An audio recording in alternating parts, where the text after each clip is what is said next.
Well, hello. Well, hello. Well, hello. Hello. Mike Manley. Hello. Hello, Mike Manley. What are you reading there, sir? I was looking at this book I got in my last pre-pandemic trip Mm. to New York to that Kino Kunya. Oh, Kunya. Kino Yeah, Kuni of the bookstore. That's my the favorite. bookstore. Yeah. We went up there and I got some pretty cool. Well, they have. I mean, it's one of those places you go to. There's so much in there that after about an hour, it's like you just can't absorb it anymore. It's just like so many things you're looking but not really seeing. It's too much. Yeah. And So, Mike, I'll tell you that is exactly how Japan is. Like in Akihabara, like they call it Electric Town. There's nothing but video game stores and manga shops and anime shops and shops. And you go into one of those places, like one of the manga spots. It's like Kinokuniya, but 7 floors of it. wow. And like you can't really shop unless you go in there with a specific goal in mind, or you'll go insane. Right. I mean, like I remember we were walking around and we were looking, and there's like some aisles you just kind of like. Okay, I'm not going down that aisle. Right. The hardest thing, the thing that it's great, the store is great, but the thing that sucks is that you will see books and you go, oh, that looks really cool. Shrink wrapped. Oh. Yeah. Well, I'm not spending $70 on something I can't like look inside of, right? Right. Don't you dare open it. Right.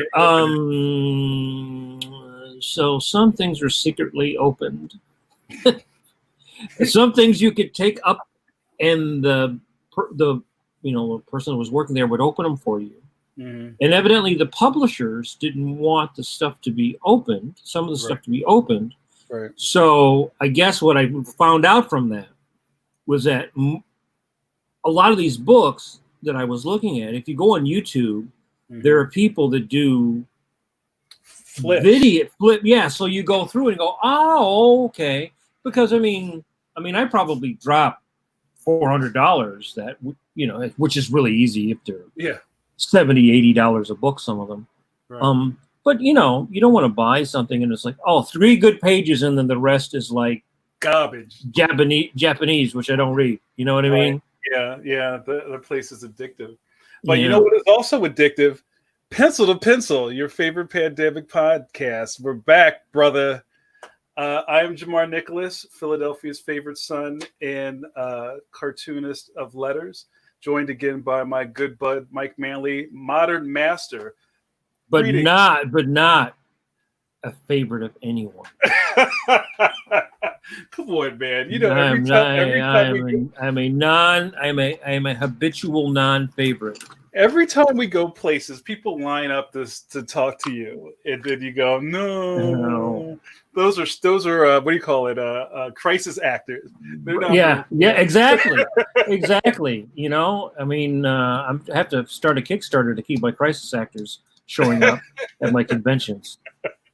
So, all right, I want to bring in our guest soon, but let's give a quick plug. Pencil to Pencil is brought to you as always by our good friends at Graphicsly who make Clip Studio Paint. Look at the John up there. You know about the Johns. And also to look, I'm getting better at this. Over on my other side is our second sponsor, Tomorrow's Publishing. To your Ultraman. Our good buddy John Morrow over at Tomorrow's is bringing you quality art content every month. 40% off. Oh, is that the sale right now? 40%. 40% off. Cop it. Whatever it is, cop all of that. Make sure you pick up Draw Magazine. Mike, I have some very special guests in the green room. They are old, great buddies of mine and prolific cartoonists. Are they going to still be friends now that you said they're old? Sorry, this is the beginning of the breakup tour right here. We said it here first. Singular or together, these are great men who have busted open a lot of doors in comics, have created their own lane. Mike Manley, and also have spun their fame and fortune out of comics into retail too. So we've always talked about doing something together and getting together and doing something, but now we have the platform, Mike. So I want to bring in Art and Franco right now to the Pencil to Pencil podcast. Let's bring him in. Oh yeah. What's up, guys? Hey, what's up? Yeah. Everybody's very excited, and let me get rid of this branding. It always messes up. You guys, I hear it's notoriously hard to get both of you in the same spot for things. Is that true? Yeah, we're like two planets when they line up. When people freak out about the end of the world, when they like Mars, Jupiter, Earth, Saturn are all lined up together. That's what has to happen for us to be on the same hours, the same timeline. Yeah. It was funny. We working on stuff for DC at one point. They had a quick turnaround that they needed, and I emailed them that I said you could just contact us within any span of the 24 hours. One of us will be awake and able to work on this. So it was we were on 24-hour call one weekend, I remember, and they can reach us at any time. Yeah, they would get answers within a minute. 4 in the morning, bam, you get a response. 8 o'clock at night, bam, what? response. Now, what editor is up at 4 o'clock in the morning? Sometimes West Coast, Yeah. they got crazy hours over there, like 16 hours different. They're like on Australian time over there. And imagine if you're doing an all-nighter. Yeah, wow. Yeah, wow. Imagine if you're doing an all-nighter on the West Coast. Like right now I don't know what I think I'm on France time right now. But if you're in an all-nighter on West Coast, you're on all kinds of different times. I rise with the dingoes almost every day. Well, how do you guys feel about being available at all times? Do you have a lockdown time where if somebody contacts you, you just will get back to them the next day? Do you still feel the pressure to respond immediately to things? Yes. Yeah. You know what bugs me? What gets me is when I sell stuff on eBay. Like I'll sell stuff on eBay at a Friday night at midnight, and by Saturday there's like, did you ship it? Where's my tracking? But I'll get I'll go to bed. I'll be sleeping, and then I'll wake up in the afternoon sometimes, and then that's when you got to play catch up. But then everybody gets a response within a nice 10-minute window. It's like one of those things where if you send out a pitch and you've worked on it for like 5 months, you send out a pitch, and they're like, "All right, we'll get back to you," and then you don't hear from them for a year and a half, and every day you're checking your email. I like to respond to people. Yeah. I guess now if you're friends with those people, they're like, I saw you on Twitter at 4 o'clock in the morning, so I know you saw my damn post. Yeah, I'm always aware. Like we make videos, we do a lot of interviews, we do all kinds of stuff, and I'm always afraid that the editors are going to watch my videos because I'm either drawing or painting or goofing around. And they do. The editors find it. And once in a while in the chat, they'll say, "Hey, how's the book going?" I'm like, "Oh." So sometimes and sorry, there's some interference happening. This is pre-recorded. This breaking up. This show is not live. I recorded this last month. Yeah. I remember reading on Twitter, there were a couple of creators who were just kind of calling it right out. It's like, dear editors who is lurking in my feed, right? Please allow me to have a life around your project. I thought that was spicy. But, it's kind of like I do understand when people hide from their own social media because they're, on a deadline or behind on stuff. I see that too not on Facebook, but a lot of artists I see on Instagram, no direct messages. So they must be just getting so many fans, depending upon what you're doing, emailing them, and probably most of them are the same or similar questions.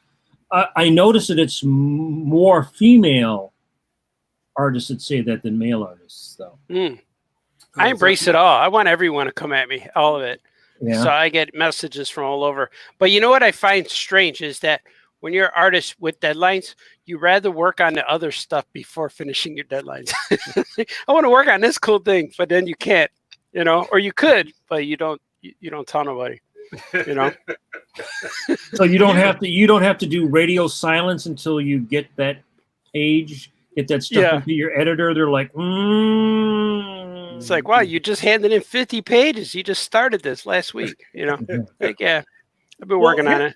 Well, here's a question, and I don't want to like get anybody in hot water, but these are kind of like the new unwritten tenets of doing our jobs, where there's an expectancy from editorial over your time, right, and then a fan's expectation to have access to you. But like, where is there a line? Like, is it like, okay, I said I'd do these pages, it's due this time, back off me a little bit. Like, I don't know, how do you guys feel about that kind of pressure? Or maybe you don't get those kind of editorial static at this point in your career. I get emails every day, so I'm just I always feel I'm playing catch up since like 2008. But Right. so we have a reputation of getting things done and getting things on time. And when I'm late, it really bothers me. But I try to do my best. And the problem is, like, lately, and probably with Franco too. And the thing about it, like, we work really close together, but then we also work really independently. So when I'll see him in New York and he'll show me his portfolios and he'll say, hey, look what I've been working on. And I'm like, where'd you get all this time? You've been writing this. I didn't know about this. That stuff like that happens. And then I show him what I'm working on. He goes, when did you do that? I didn't know you were doing that. So it's kind of like, lately, me personally, I had so much to do because the last few years I've been pitching my own characters for books. And about 2 years ago, after San Diego Con, we were talking about stuff and we had no work. Like, I was going home in July, August with nothing, with no schedule, no deadlines. And then all of a sudden by September, October, everything I've been pitching for the last 2 years, I got approved at once. So all of a sudden I had 6 books to do. And that's not 6 comics, it's 6 graphic novels. So I'm still, and some of them were 3-4 book deals. So that's what I'm in the middle of. I'm swimming now. I'm on that paddle. And I just heard today that they have a weight restriction for the boats in Venice now, because they said on the radio, I heard it today, that Americans are getting too heavy. So they used to put 14 people in the boat. Now there's going to be 10 to 12. So that's what I feel like that guy rowing that boat, like, oh, we got to get rid of some of these people. It's like, man, why do you have to have old married couples? Get some young teenagers in there. We need to lighten up the boat. The good news is none of us can travel there now. So yeah, that's good. Yeah. That's the good news. That's what it feels like. I got way more and finishing a lot of things, and Franco's copying on a lot of emails too. He sees I'm finishing things too, and it's a little it's a race. Yeah, and sometimes when we talk, like we'll talk about stuff that we're working on, and it's that, oh, I didn't know you were doing that. Oh, wow, that's cool type thing. So we'll catch up on stuff like that we're working on independently. And it's always like, oh, I didn't tell you about that. Oh, let me tell you about that. So now, are you guys touching base every week or is it every couple of weeks or? Yeah, we talk at least once. Yeah, I mean, at least once a week. It's weird because sometimes we'll go a month straight and we'll talk every day for like 2 or 3 hours a day, and then we'll go like a month and we'll talk maybe once. But it's weird. It depends on, like, the what's going on in schedule, and if I usually never do vampire hours because I'm very even keeled with my hours. It's the day job that kind of drums that into my hardwire. So if he's on vampire hours, sometimes like we'll go a month without talking. Yeah, I won't hear from him at all. I'll be waking up when he's going to bed. And it's not because I don't like him or anything. Yeah, he loves me. He really does. True. No, do you guys FaceTime and talk, or do you When we were working on Tiny Titans, we were talking every day for like 3 hours a day, and I had a Bluetooth, and our phone bills were outrageous. And then we discovered Skype. So now we talk through Skype. We Skype still was, do, yeah. yeah, we still do that now. Unless we're doing a podcast or something like that, and occasionally we'll do like a live video together when our hours or time syncs up, and we'll see each other that way. But usually it's audio on Skype. Yeah, it feels good, and we don't have to dress up. He remembers what I look like. So when I see him, I try to wear a tie. This is for Franco, actually. Now to think about it, there are probably a lot of creative comic book partnerships or working creator relationships, but I think you guys might be the only ones I can actively think about, like, that work as a tandem and work separately, and it's still smooth either way, which I think is really beneficial to both of your careers, I'm sure. Here's my question of the night. Thank you. Here's a question, because sometimes like one can't stand without the other, or it's like, hey man, I wish Art was here. Like, you guys don't have that kind of energy, right? Either you see Art and Franco's not there, but it's all love. Vice versa, or if you're both together, you still have the love either way. So it's not like Martin and Lewis is what you're saying, or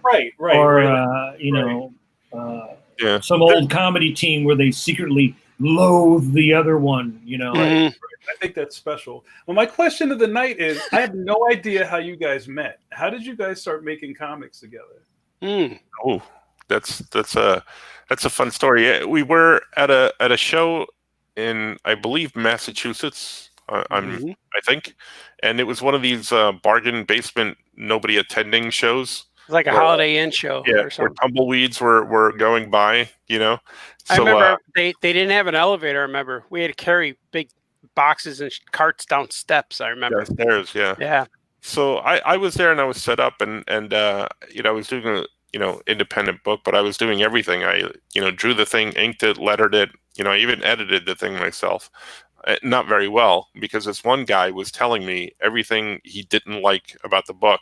He was giving him a critique. Yeah, he pointed out every typo, everything, and I'm like, well, I do this myself, and I was trying to explain to him, and then it just got to a point where a half hour went by, and I snatched the book out of his hand, and I'm like, well, you know what? If you don't like it, don't read it at that point. And at that exact moment, Art happened to be walking in with a pile of his stuff. Yeah, and he goes, hey, you sell a lot of books that way? That's a great tactic. You sell books that way? I'm like, who the hell is this guy? I immediately hated him, and then to my utter delight, he set down all of his stuff on the table next to me.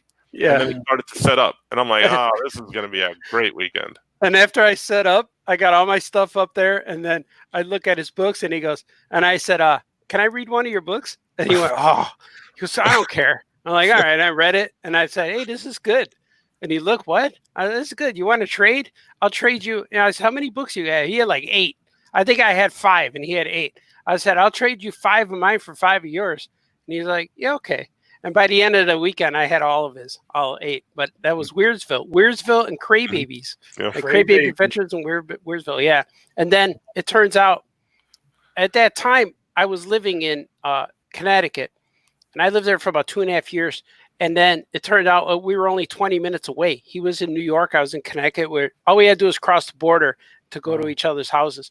And then that's it. We found out where we lived. And then he invited me over to draw and watch wrestling and eat pizza and stuff. And that was it. I had a friend in the neighborhood. And a beautiful budding romance was. Yeah. Wow. Yeah. And so, because I moved out there to draw Warner Brothers coloring books to work in an art studio. So I packed up and left Chicago and threw all faith into the wind, just went, hope I've fallen to force in my feelings.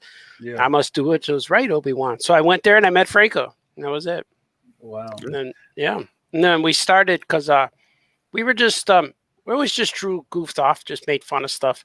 But one day I showed up to his house for one of these pizza wrestling nights with a little drawing of a face. And it was a little guy, pointy ears, with little 2 fangs and 2 eyeballs. And I didn't know all it was a face. And I said, hey, look at this. This is my little vampire boy. And he goes, oh, that's cool. And he said, that's funny. And then I started drawing his hair and his body. And I said, I'm gonna name him Patrick because he looks like my brother at the time was in Guatemalan jungle sleeping in mosquito nets and stuff. So I said, I'm going to call him Patrick the Jungle Boy or vampire. So he evolved from there. And then I kept drawing him again. And then I put hair on him. He got fuzzy. And then he's like, oh, he would be better if he was a werewolf. So we call him Patrick the Wolf Boy. And I remember that I was so poor and down in the dumps, ready to move back to Chicago. So I was poor. I was borderline homeless. And then Franco said, let's publish a book and we'll make this guy together. And it'll be me and you, and we'll make this guy together, and we'll create him right from this sketch. And I'm like, okay. So we started making stories, and that's what happened. That's how we started working together. Wow. And I've told both of you a million times that Patrick the Wolf Boy is my favorite stuff. Oh, thank you. He is fun. Thank you. I told you my shirt disintegrated after a while. Yeah. We'll have to get you another one eventually. We'll have It to make happens. more. I got him on thread. Send me your size. I'll ship you one. Yeah. All right, I'll cool. order you one. I appreciate It'll be in color though. It's the one was just white silk screen on black shirts. So this one will be full color. You'll like it. So what happened? No, you said you were working on doing activity books, as they would call them. Yeah, coloring books, activity books, kids books. Yeah. Western Publishing. Or who's that for? No, it was a Warner Brothers approved art studio, and I was like an assistant. Well, I wasn't the main guy. I just helped out with all the stuff, but it had different publishers. So we had they were doing coloring books, and they did the postage stamp and all kinds of stuff. They didn't have a publisher. It was a studio that Warner would call, say, "Hey, we need this done." So it was kind of cool. Their client was Warner Brothers, I guess. And where was this? This was in that was in Connecticut. Wow. Okay. Yeah, and it was only me and two other people, and then that's where I started. That's where I was there. I was doing shows so I could go pay my rent. I was living off shows for about 7 years. I lived off conventions. And wow. Yeah, and I used to go to different park districts and campsites and sleep in my van as long as they had a shower and a toilet. I could shower every day, and I brought my alarm clock. And this was no cell phones. I had no cell phones. I had a wind-up clock or a battery clock, and I would sleep in my van at I would drive to all the conventions and sleep in the state parks. That's how I would save in hotels. So it's $18 a weekend. So did you have like a tri-state circuit that you would kind of go to? How far I would go you from Chicago to Florida, Pittsburgh, New York, Philadelphia. I would go everywhere from Chicago east. I wouldn't really, and I'd go to St. Louis, but I would mostly go Chicago east. Yeah, we started doing shows together. We would go everywhere. We drove to Florida, everywhere. Yeah. So would you try to work it so you would go down and then show and kind of work your way back? Did you have like a? Yeah, sometimes we did a world tour one time. We had we crossed over our characters, Weirdsville and Craybabies, and we did a tour all along the East Coast. Went to Delaware, Rhode Island, Boston, all these stores. And when I got married, I was telling my wife the story. She knew how I would do conventions, that I would camp. So she wanted to go with me. She goes, how about we go for the summer? And I hit Philly Con and Detroit. We went to Detroit, went to Philadelphia, went to New York, all these shows. And we slept at campsites in the van. So it was kind of cool.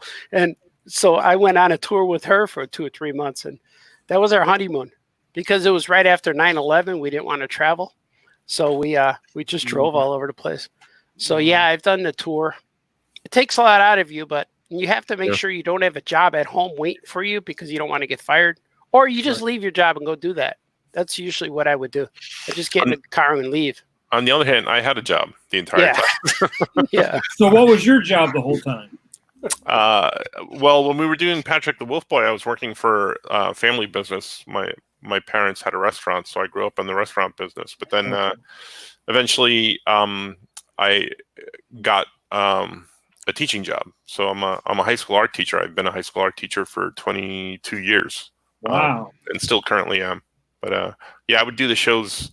I would fly out on a Friday afternoon and then fly back on a Sunday, or if it was close enough to drive, I would do that and always be back Monday morning for work. So would you go into the class on Monday? Hey everybody, Hills Are Still Life. Oh. Yeah, here's a Yeah. movie. I've become a master at planning. So okay, I'm doing a show in Baltimore this weekend, so that means on Monday we're going to come in and we're going to watch this video on Leonardo da Vinci, type thing. So yeah, I call that Starbucks and sunglasses. That's yeah. what Oh yeah. I became a master lesson planner there. Wow, that's amazing. And you know what? Just hearing about those, like the salad days and those old times, you can see the dedication. Where I'm sure a lot of people who follow you guys now would have no idea, or even worse, that people think, oh well, you guys make this stuff look easy, right? It must have been so easy. I tell everybody that it took us about 10 years to become an overnight success. Yeah, when Tiny Titans first came out, when the first Tiny Titans was it came out and it was our first show.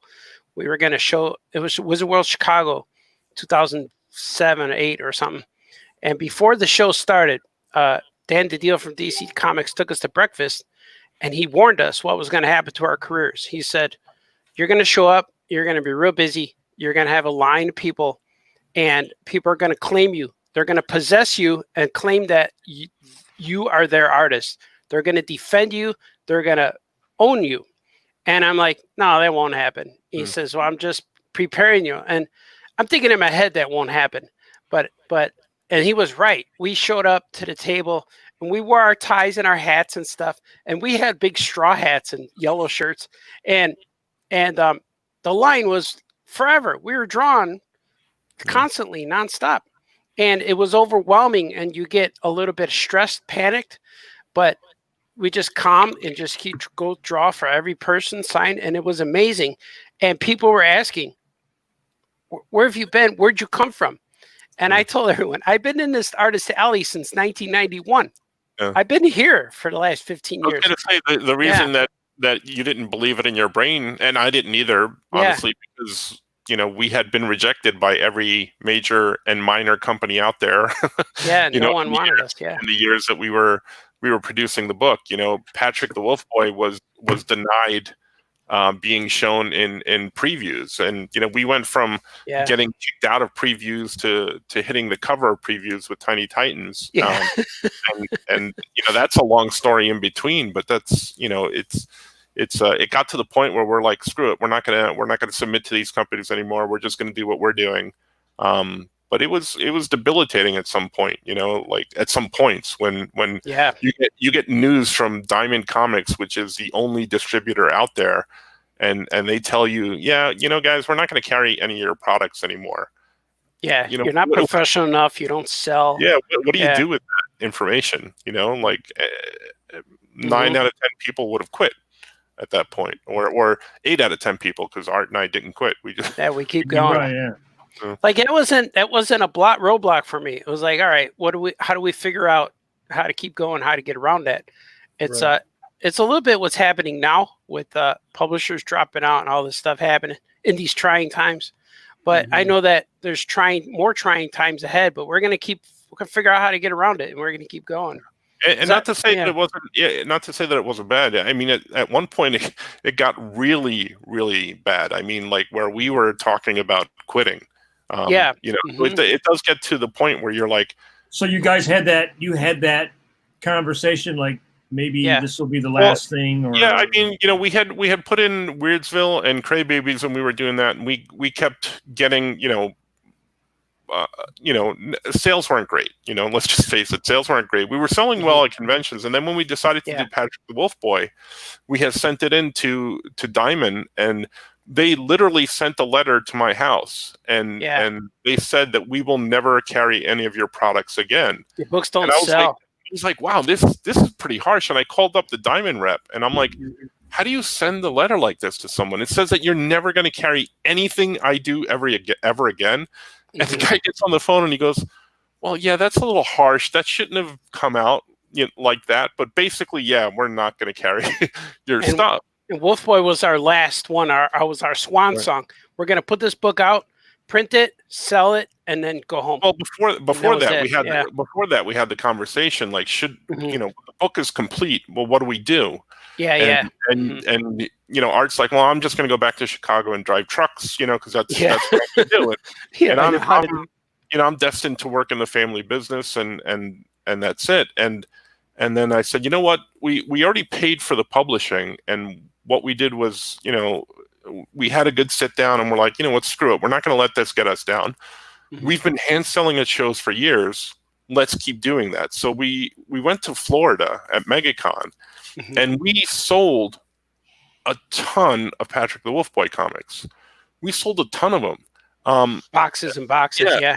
2 months later, you know, I get a copy of Previews magazine, or someone told me about it.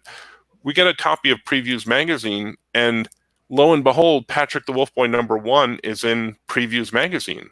Yeah. And I'm like, what's going on? I call up Art. I'm like, dude, how dare you not tell me that you submitted this? And he's like, I don't know what you're talking about. I didn't submit this. Mhm. So we're like, well, how did it get in Previews?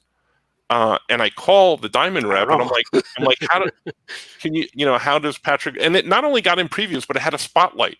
It like had a half spotlight. They loved it. Yeah, full color. And I called up the rep, and I'm like, how did you, you know? He goes, oh yeah, it was sent to somebody. It was sent to us by somebody in your company. And I'm like, all right, do you mind me asking who? And he goes, oh yeah, Joy Baggins. You know, she was in the credits of the book. And I know that's a lie, because Art and I made up every name in the credits. We had 13 people on our staff, and we were the only two. The only two real people in that book. So if you read the credits of Patrick the Wolf Boy, none of those people are real. We had assistant editors. She was a go-getter. She was a go-getter. Come on. We even had a colorist, and the book was in black and white. We never really, we never. It's true. We did. We never found out how the book got in there. We guesstimated that what happened was at the Florida show, someone bought it, or a Diamond rep bought it, liked it, knew who we were, and it wound up in Previews. And you know, we got to the point where, you know, we're like, well, what are we going to do? And I'm like, you know what? Screw those guys. Yeah, you know, hell with them. Yeah. When that order comes in, we're not going to fill that order. Screw them. They didn't want us. We're not going to fill that order. The problem with that was the orders came in, and they were really damn good. Like 4,000 copies. But before that, our last book was mine, and it sold 153 copies. Right. Wow. And Patrick the Wolf Boy sold 4,000. It was over 4,000. And that was just the initial run, and then this is the first printing. Yeah. And the problem with that was that we printed to sell at shows. We did a minimum print run. Guess how many books we printed?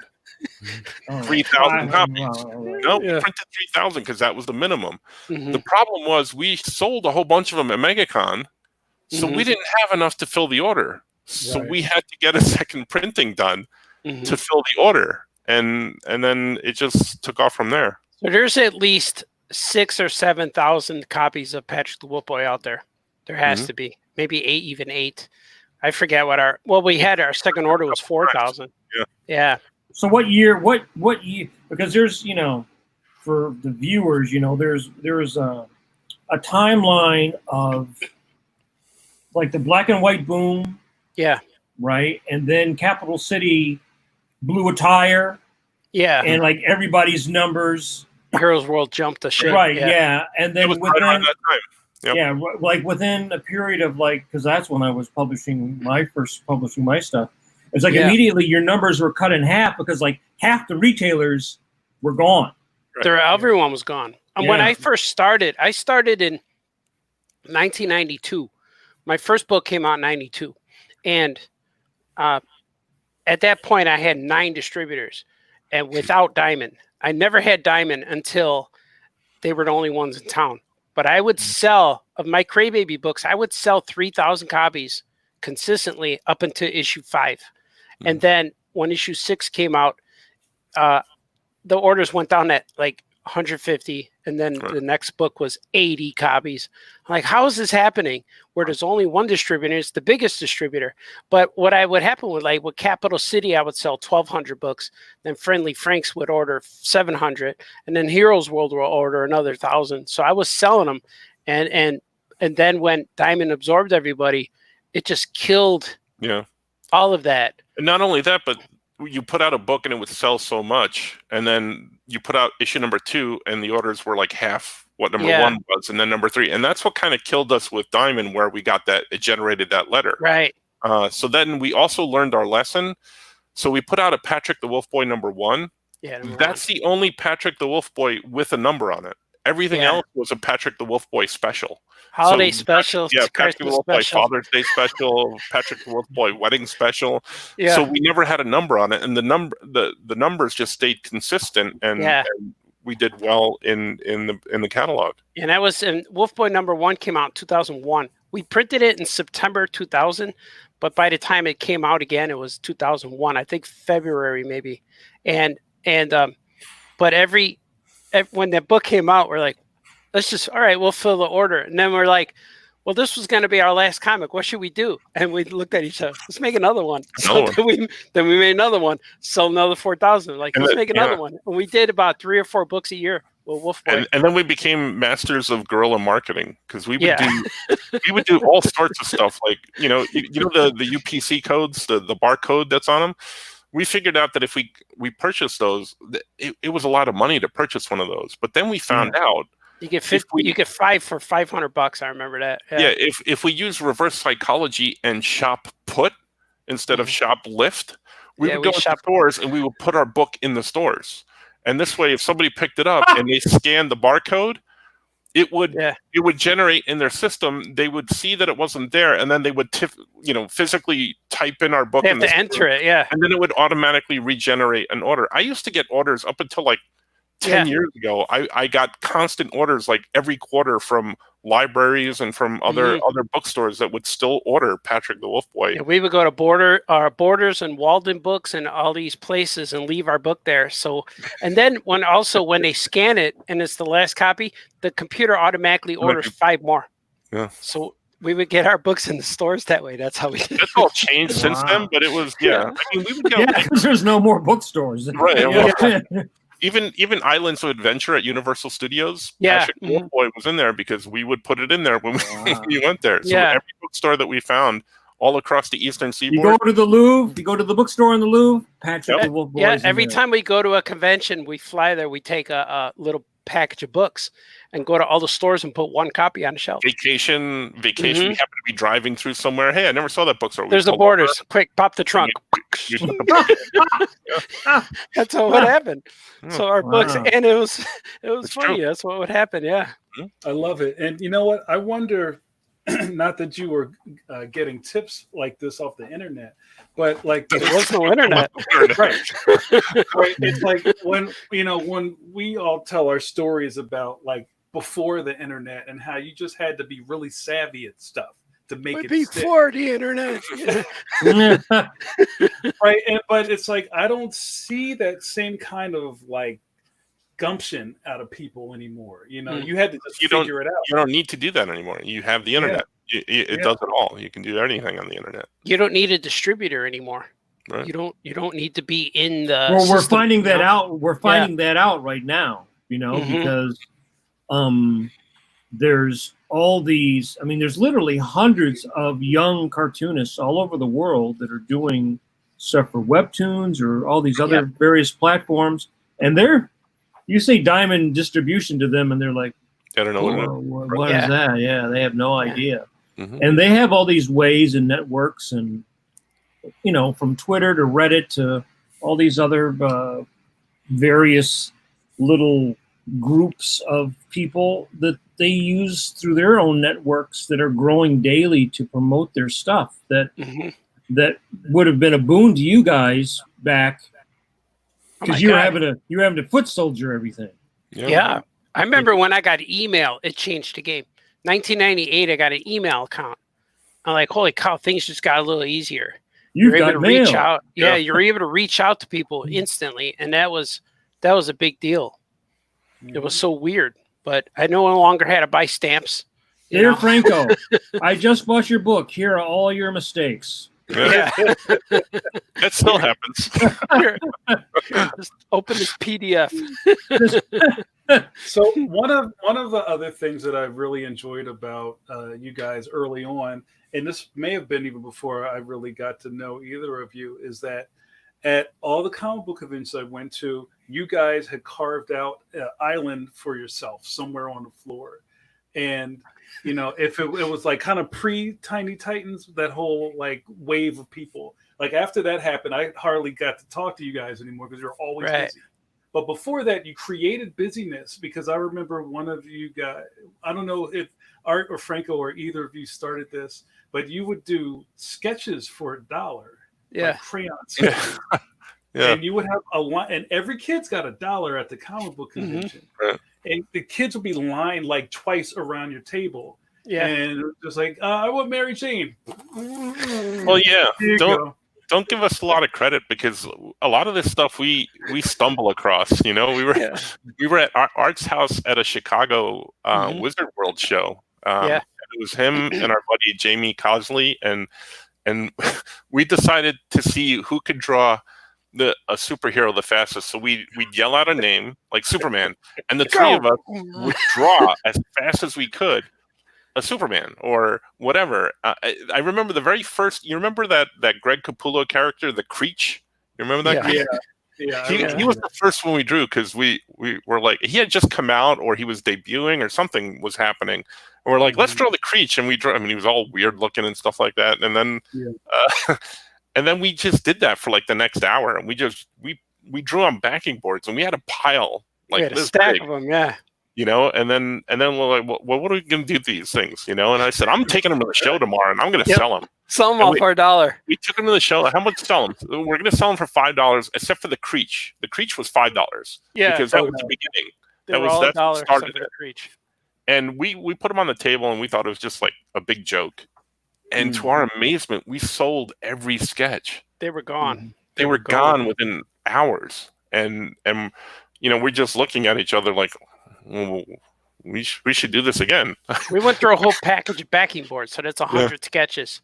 So they were gone. The pile was shrinking. And I remember people say, how much are these? They're all $1 each, except for the Creech. He's $5. Yeah. Like, why is he $5? So he was the first one. And I remember one guy said, I'll even take the Creech. He gave us an extra $5. I'll take them. Wow. But we sold all, and then as they were selling, we were replenishing. So we would go around the convention and buy a pack of boards. It's like, oh, I got more, so we started drawing more, and that's how it started. And that, it was a weird thing, because it grew. At one convention, it was San Diego. I think Art went home, and I was invited up to L.A., and I wound up going to Henson Studios, and they wanted to talk to me, and I'm like, this is weird. Why does Henson want to talk to me? Like, you know, this is before Tiny Titans, any of that stuff. So I walk in to the offices, and as I'm walking to the conference suite, I'm looking in their bullpen, and every single person had one of our drawings up in their bullpen.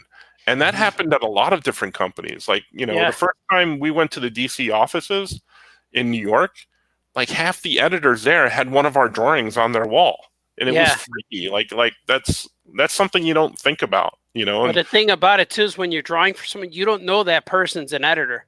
Like, I didn't pay attention. The last portfolio review I had was 1990, 91, 92. And I said, I'm never doing that again, because that was painful. I'm never showing a portfolio. So I didn't even bother showing anything to editor or trying to meet an editor. And that's so like you said, when we would go places, we'd find out, like, oh, I drew for that guy. I drew for that guy. Like, you see all these drawings. And I got a call one time from Veggie Tales. The people make Veggie Tales because they're in Chicago. We're in the suburbs here. And I didn't know what they wanted. And I thought, oh, cool, they're going to offer me a job. I could use a job. And they just wanted to have tacos with me or burritos. So they said, let's just have lunch. Like, okay. And they bought me a burrito, and we took it back to the office. And then all the employees like sat around us like it's a George Lucas Star Wars meeting. Me and the guys, and everyone sat around us. Like a table read, right? Yeah, it was weird. And I was eating a burrito, and I felt real uncomfortable because they always tell you at your job interview, never take a cup of coffee, never take anything, because now you got to hold it. And it was real weird. I ate the burrito, and then that happened again. Everyone had a sketch. I saw all kinds of sketches of Captain America over here, all the Hulk on this guy's table, Superman over here, and that was really weird. So they wanted to have lunch with me because they knew I was from Chicago. That was it. They knew I was, and they didn't offer me a job or anything. I thought this was going to go like get weird or something like. And then I opened up my sandwich and I was eating one of my sketches. There was a zucchini in there. Yeah. Was Tom Bancroft still working for them then? I have no idea. I can't remember anyone's names. This was what year was this?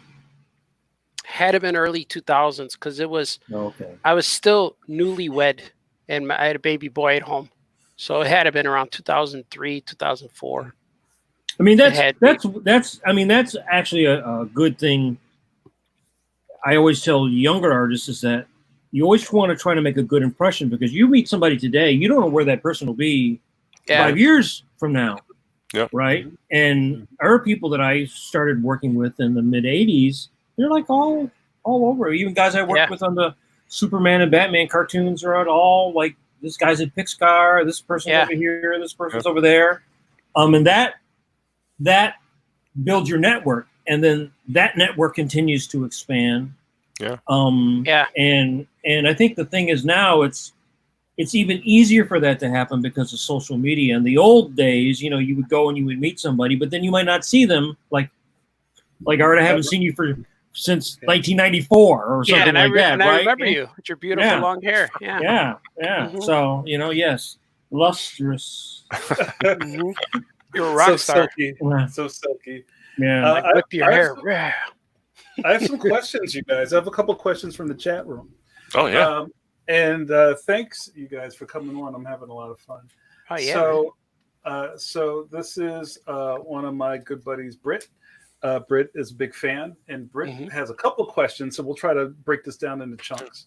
First, how did you guys develop the style of Tiny Titans?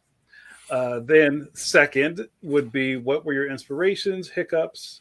And third, do you have any advice for cultivating good working relationships with collaborators? That's a great question. Yeah. Cool. Thanks, Britt. Yeah. I'll leave it up. Yeah. So you can Style. That's all art. That's how I draw. I don't know any other way how to draw. So I draw real cartoony, and I'm heavily influenced by Hanna-Barbera, like Yogi Bear, Flintstones, Huckleberry Hound, Tom and Jerry. Looney Tunes. I love stuff Looney like Tunes. That. Yeah, that's the way I grew up drawing like that. And I know I'm a cartoonist before anything else. And that's just the way I draw. I drew the what happened was Tiny Titans editor Jan Jones called and asked if I wanted to work on a book for DC Comics. And they said, we want Patrick the Wolf Boy comics, but with our characters. So if you look at Robin, he's Wolf Boy. I just made his hair a little different. I gave him a round ear instead of a pointy ear. So that's why they don't have noses, because Wolf Boy didn't have a nose. So I just drew him. And that's why that's what happened. So that's exactly how he came out to be. And if you look at Robin, you look at Wolf Boy, and you look at Itty Bitty Hellboy, they all have the same style, head, and shape. It's all the same character that all these companies are allowing me to draw the same character for all their books. I just changed the lines a little bit. Yeah, that's the way I just make characters. And even Action Cat fits in that little mold too.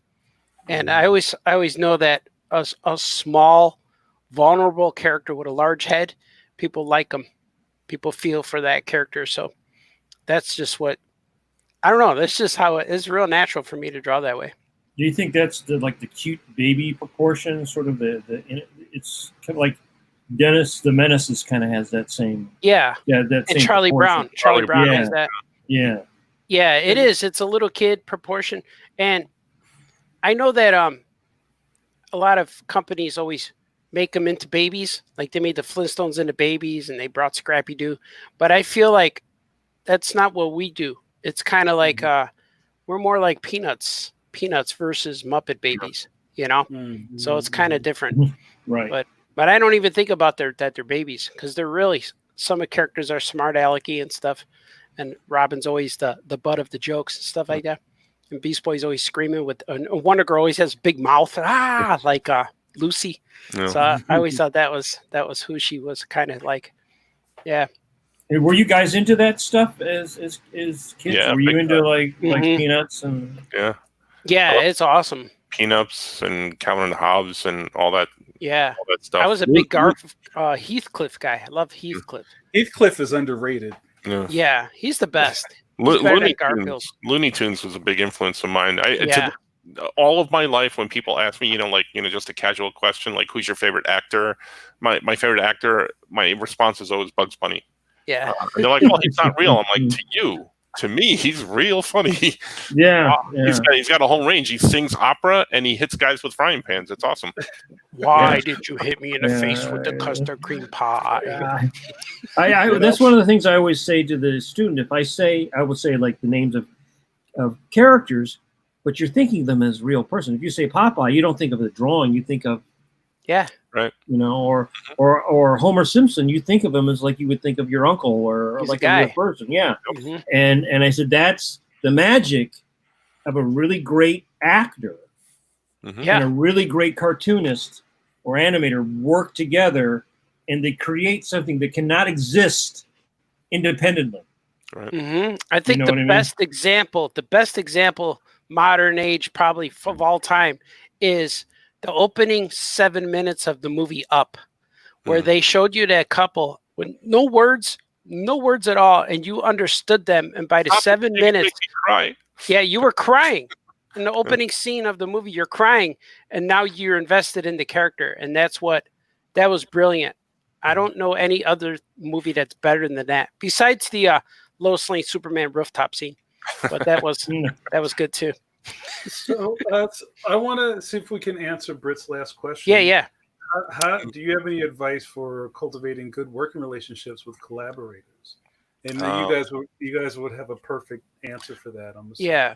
I think Become a lot friends. of it is, well, it's also just be open to ideas, like a lot of people that work together and like you said at the beginning, like, Dean Martin and Jerry Lewis, they couldn't stand each other at the end. I think at a point it becomes not open to the other person's ideas, and Right. it's also jealousy. And don't get me wrong, I have a lot of jealousy towards Art. I hate the man sometimes. Oh, really? But I always tell everybody it's in a good way, because I'm like, look what he did. I want to do that. How do I do that? Teach me how to do that. Let's talk about that. And then I go and do it on my own. And then there's been instances where he's come and he's like, what's that? How's that? What'd you do there? Type thing. And it works that way. And there's really, I don't think we've ever had a fight except for that one time over that ice cream sundae. But there's no animosity. He's my brother. Like there's disagreements at time, and we don't get mad at each other. Yeah, it might be frustration, but you don't get mad at each other. But the only time there's ever like a disagreement, or we're open and honest, but there is times like I would tell him, I got to do this for me and my family. I got to do this. So I got to do this alone. And he is like, okay. So you just got to be open and honest. And if somebody creates something, even if it just contribute just a little bit to something, you're a co-creator. So you got to include credit. You got to give credit to people. There's a lot of things. You got to be open and honest with everything you do. If you're going to collaborate, you're from that moment on, you're partnered. You know what I mean? Like if you create like Simon Schuster and Siegel, like they both created Superman. So now their names are attached forever. No matter if one guy just draws the first issue and they get a new guy. So that's just how. We always had this thing from the very beginning of our working relationship. It was like, you have to do what you do for your career and your family. Go do it. I cannot be jealous of that. How can I stop you from feeding your family? That's not a thing I should be. Do you have like a shotgun when you do that?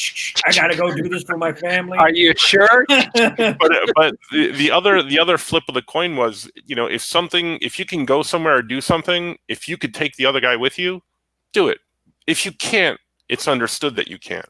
And that's. But at least you're having a dialogue, right? Right. Yeah. You're having a dialogue about that. I mean, I have seen other people that were partners and then they're not partners anymore. Right. And it's usually fear, and fear makes jealousy, which breaks the team up.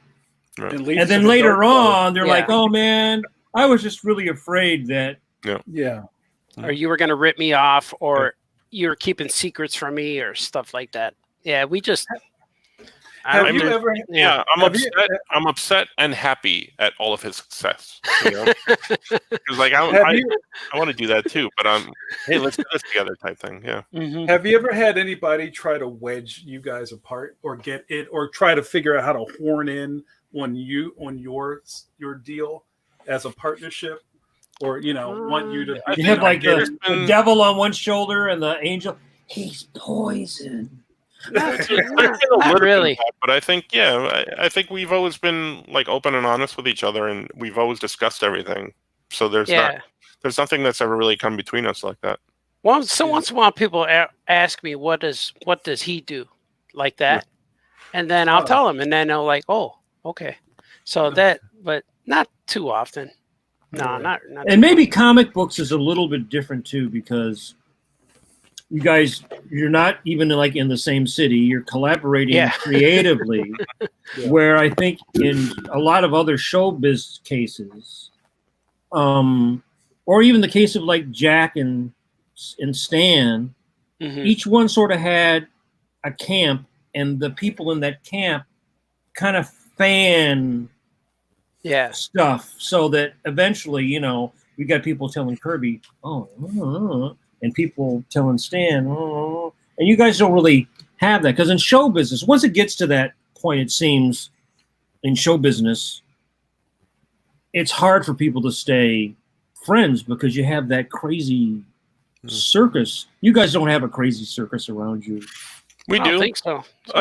Yes, I mean, life is a crazy circus. I mean, we collaborate creatively together. We have our own creations that we work on, and we own a string of stores together, and that's a lot that's happening. And sometimes the pressure is a lot. It's coming in from all sides. But the one thing we've always talked about is if it stops being fun, that's when we know we have a problem, and that's usually when we sit and have a discussion.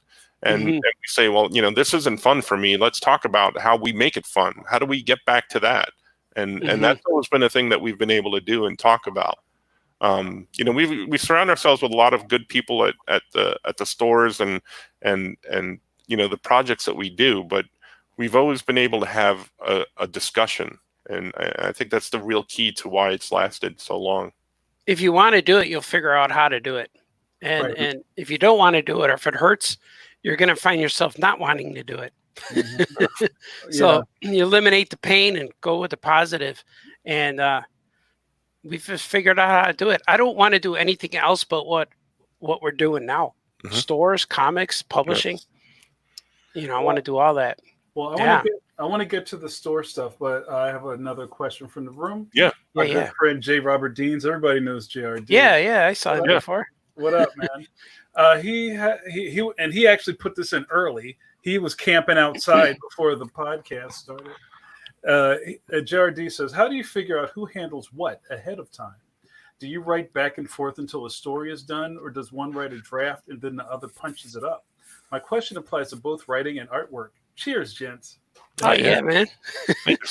I think you nailed it. That was exactly what we do. We normally, when we pitch an idea like DC Comics or something, it's usually us writing together, and then I draw it. And that's only because of Franco's schedule. And it's our schedules. I could sit and draw here 18 hours a day, where you can't. You can't draw 18 hours a day. So, well, usually when we pitch a story, that's what it's like. And then we'll discuss the story, and then we'll both take notes. Franco will usually type them up, and then I'll look at the notes, print them out, make my little thumbnails with the notes. And our collaboration for story is so interwoven that I don't know who comes up with what jokes or what things after we're done. They're like, all right, I don't know. Once in a while we can say, oh, that's a Franco joke, because I can hear the character. But normally I don't know where it came from. People would ask us, who came up with that line? One of us, both of us. Yeah. And it goes to where, like, and I'm I'm a real, like, I heard from other guys I worked with that you changed my script. I said, I didn't change it. I made it better. It's now you could read it. It's funnier. So, but when I do it with Franco, it's like just do it, make it better, whatever you feel like. And same when we worked with Chris Giarusso, we'd send him script. We would talk about the story. Franco would type it up and then send a script to Giarusso, and then we told him, go ahead and change it. Franco's not. If you want to change anything, go ahead. And he was like, really? You'll let me? I go, yeah, just make it better. Right. We don't really. Nothing has to be set in stone. We're not Tarantino or Kevin Smith where you stick to the dialogue. We're just make it cool. Make it at this point we don't even write scripts anymore. We do storyboards. And you know, the last job I'm working on for DC, it was a new editor and they had never really worked with me before or us before. And they said, okay, so you'll hand the script in. And I said, well, yeah, that's not really a thing that's going to happen. And they're like, what? I said, you're going to get a storyboard. And this is, you know, and they're like, well, you know, they were all discombobulated. I'm like, you'll understand. And they get that. And then they're like, oh, okay, we can see it. It's a storyboard. And then, you know, when you know, if Art's doing the artwork, you know, that comes back slightly different. They're like, oh, well, you changed it. And we're like, yeah. Because that's it's because it's better now. It's a final draft. The storyboards are suggestions. It's like an outline. It's not literal. Yeah, don't have to take it. It always starts with a discussion, and if we laugh, we know it's going in the book, and if we don't, then it doesn't go in the book unless we're writing something serious. But then, even then, like, you know, we're always talking when we're writing together. I have a question for the two of you guys, and this is more about the industry versus what you guys were trying to do, especially early on, where I'm so proud of you guys, and you guys have, you know, kicked down a bunch of doors, and you've been, you know, decorated. You guys have a couple of Eisner Awards at this point. Three. Yeah, one Harvey. 3 Eisners, 1 Harvey. Yeah. So coming up against an industry that was so house style heavy, right? Yeah. And you guys kind of climbing over a wall, a style wall. It seems a very interesting topic to me. Did you guys get not resistance, because everybody loves you guys because everything you guys have done over the years is so fresh and so not what everybody else is doing. It's made you stick out more. Mm-hmm. But did you have any kind of like more resistance when you were climbing up that ladder beyond just Diamond wanting to blacklist you? All other creators, all along the process, you know, all along I remember, you know, we had Tiny Titans was out, and we had hit the New York Times bestseller list, and we had won an Eisner, and I remember bumping into a person at DC, and they said, well, yeah, it's great. I don't know why, you know, but it's great that the book. But enjoy it while it lasts, boys. Yeah, enjoy it while it lasts. And that was that was like the first year that we were doing Tiny Titans, and we wound up doing 55 issues altogether. 50, yeah, plus a miniseries, 56 altogether. Like that, yeah. So, all along we've been told that, you know, we've been on the cancellation fence since issue 1. And the first 12 issues was going to be all they were going to do. And then it hit New York Times bestseller. Like, okay, we'll keep it going a little more. Mm-hmm. And then it won an Eisner. And then they kept it going. Then they kept it going to issue 24. Then we won a second Eisner. And they're like, okay, just let them go with it. And then when issue 37 was about to come out with Tiny Titans, that was when the New 52 was happening with DC. And they said, we got a phone call, it was a conference call, and they wanted to relaunch Tiny Titans as a New 52 title. And I said, no. They're like, you don't want to? Like, no. I said, because now there's going to be another number 1, and kids will think they have number 1 where they really don't. Mm-hmm. It's volume 2, and it's too confusing. I said, how about if you let us get to issue 50 and then we stop there, just because that's a cool number. Bam, milestone. Right. And they agreed. And that's when he said, well, think about what you want to do next after. And then that was that's how Tiny Titans ended. So it was our choice. it wasn't our choice. We didn't call them up. Hey, we want to end it. They wanted to end it or restart it. Mhm. But so from issue 37, issue 50 was like a gift. Okay, finish your story. They didn't have to let us do that. They could have ended at issue 37.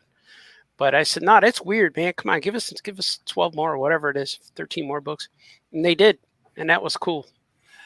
Oh, wow. It's such an interesting journey to me, especially where I feel like you guys are the epitome of cartoonists.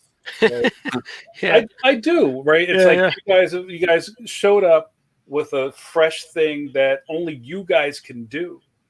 And you get celebrated for it, which I think is a great story. When I graduated school, I graduated in January 92 was my last day of school. And that July, I went to Comic-Con in Chicago, had my portfolio. I wore a suit and tie. I didn't, before then I would have a table, an art table now and then, but I showed up with my portfolio with all these drawings, comic book pages, and they were drawn like the comic style. Like I was influenced by Image and Kirby, everything. Mm-hmm. And so when I showed my portfolio to all these editors, I went to the editor room. There was those tables, about 12 editors.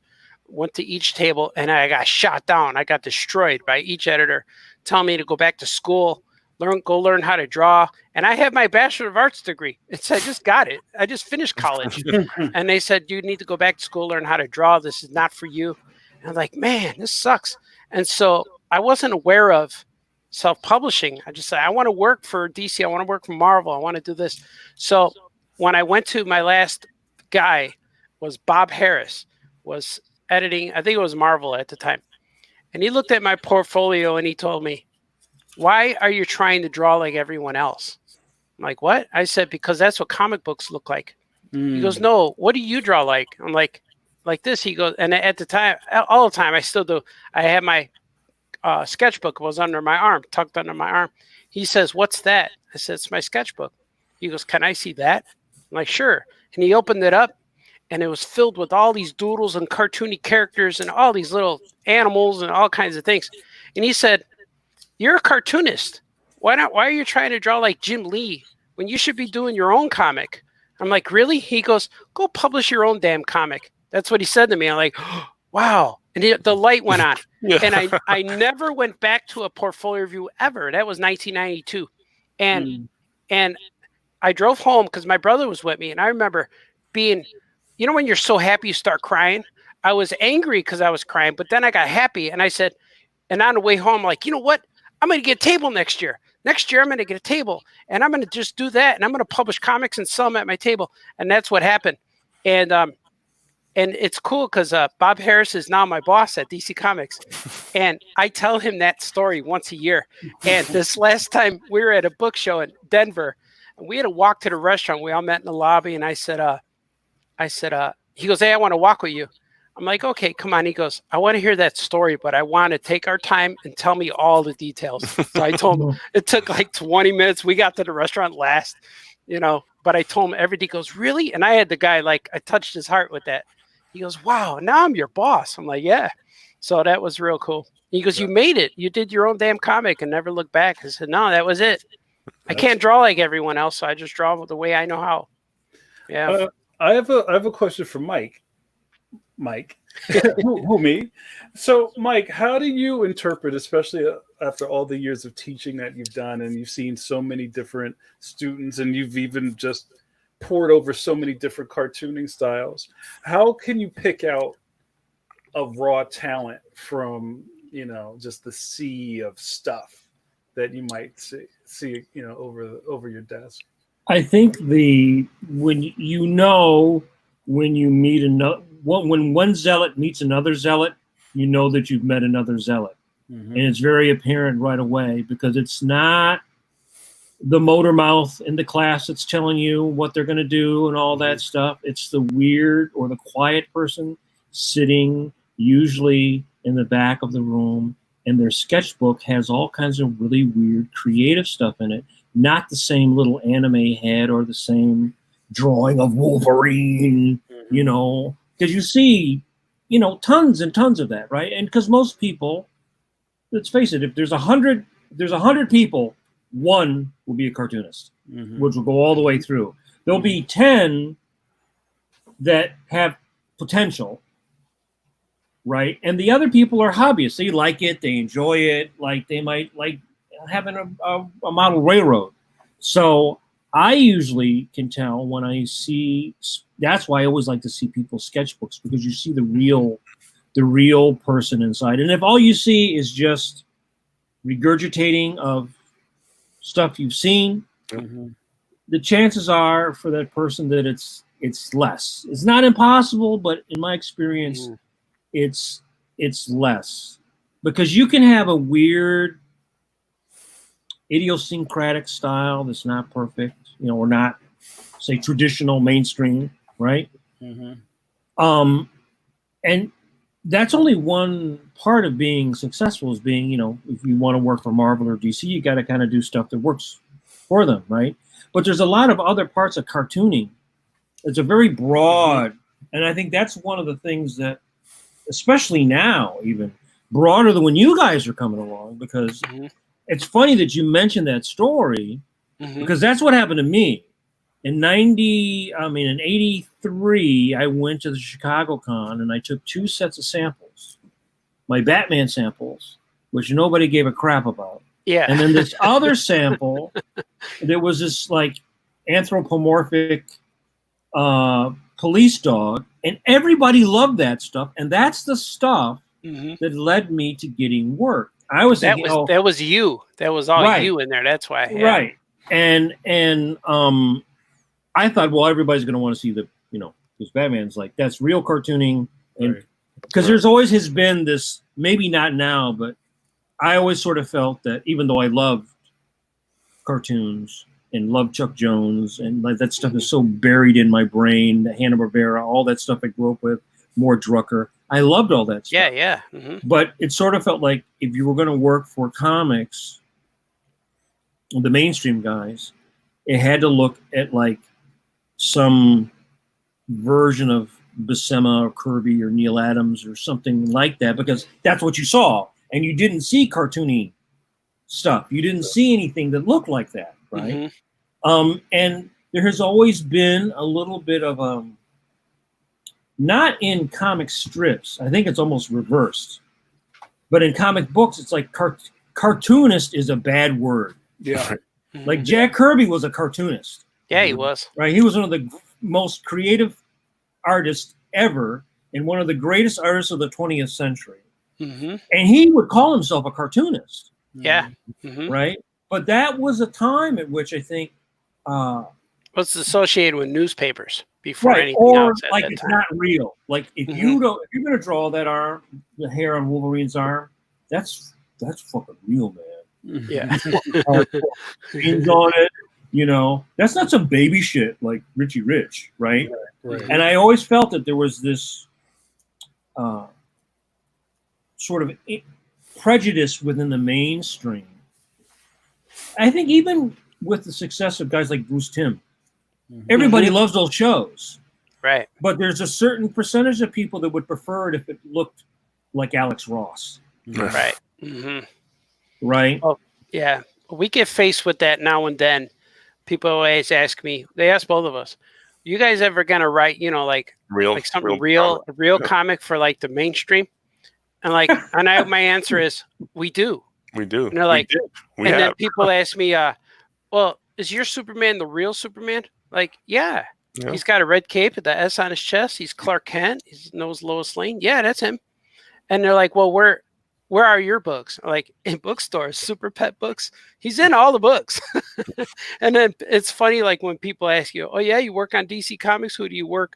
Which characters do you draw? Batman, Superman, Wonder Woman, Flash, Green Lantern. Really? I go, yes, and all their pets.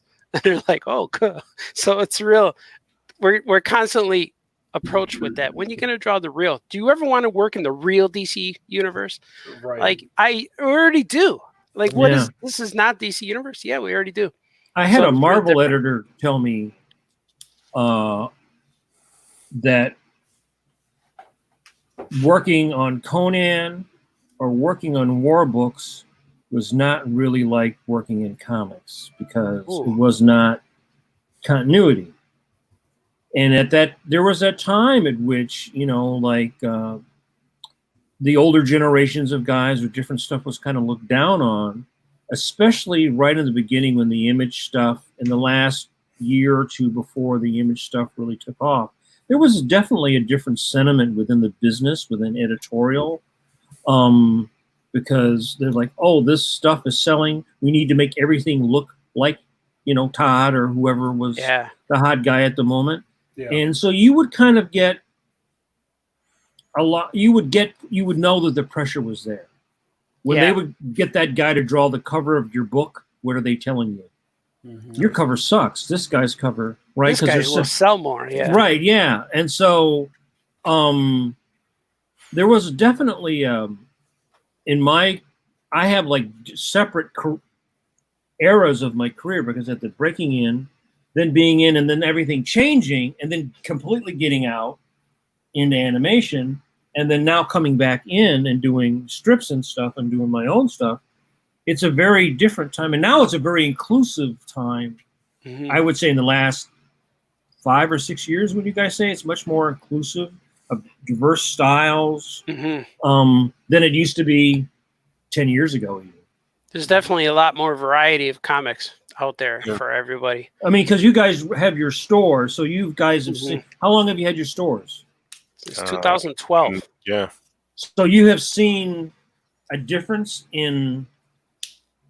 customers or things or tastes? Each store, it's weird because each store has its own clientele. So like we'll sell more back issues at one store than we will at another store. We'll sell more toys or something like that at another store. So it's weird. It's a regional thing. But talking about styles and stuff like that, I think we grew up in the independents and Artist Alley. So we've always seen all of those styles. They may not have gone anywhere. Like we may have been the ones to break in through the doors at DC or whatever. But all those guys to us have always been there. We've always seen that. It may not be in the mainstream books. We're starting to see that more, I guess, within the last few years, like you said. But we've always seen that different styles. What thrills me a lot is like when we were doing comics with a whole bunch of different creators contributing to the comics. I would love it to see how other people draw Action Cat, and it was so cool to see that. And it reminded me of Spider-Man, going from Ditko to John Romita to Ross Andrew and all these guys, where everyone puts their different spin on the character. And I love that when we were doing the comics.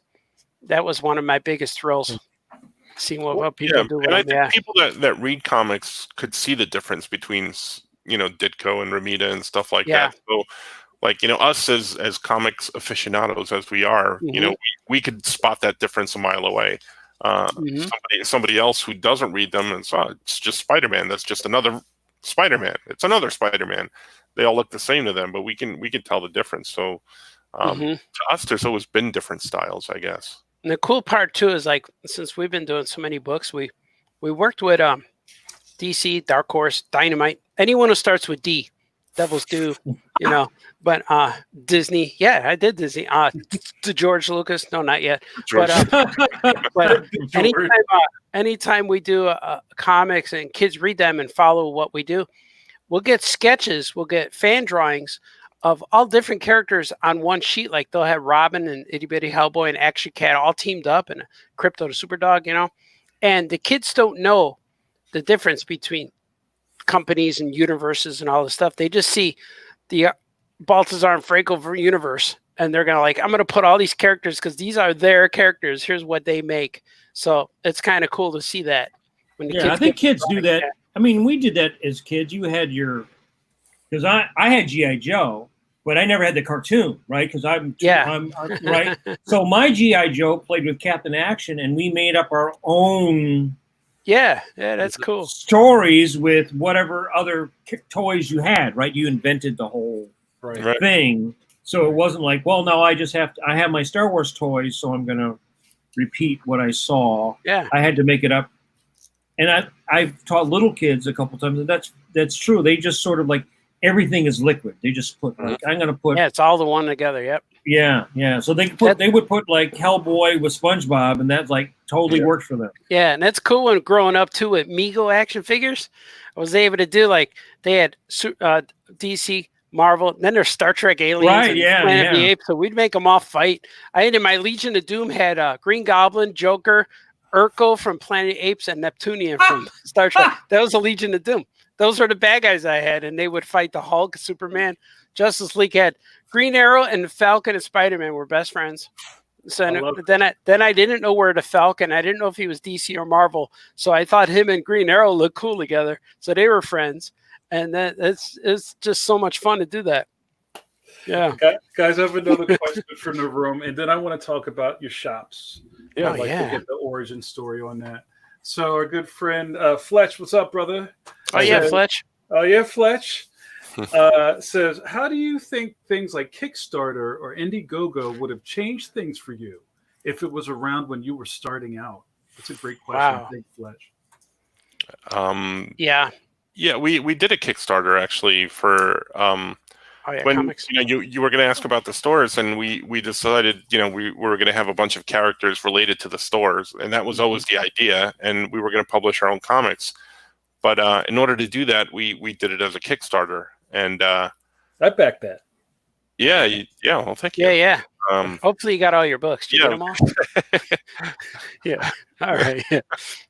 But it went. Again, it's another avenue that you could go through to get something published that we didn't have back then. Yeah. We were shocked and surprised. Like, it amazes me every day that I get to work in this industry.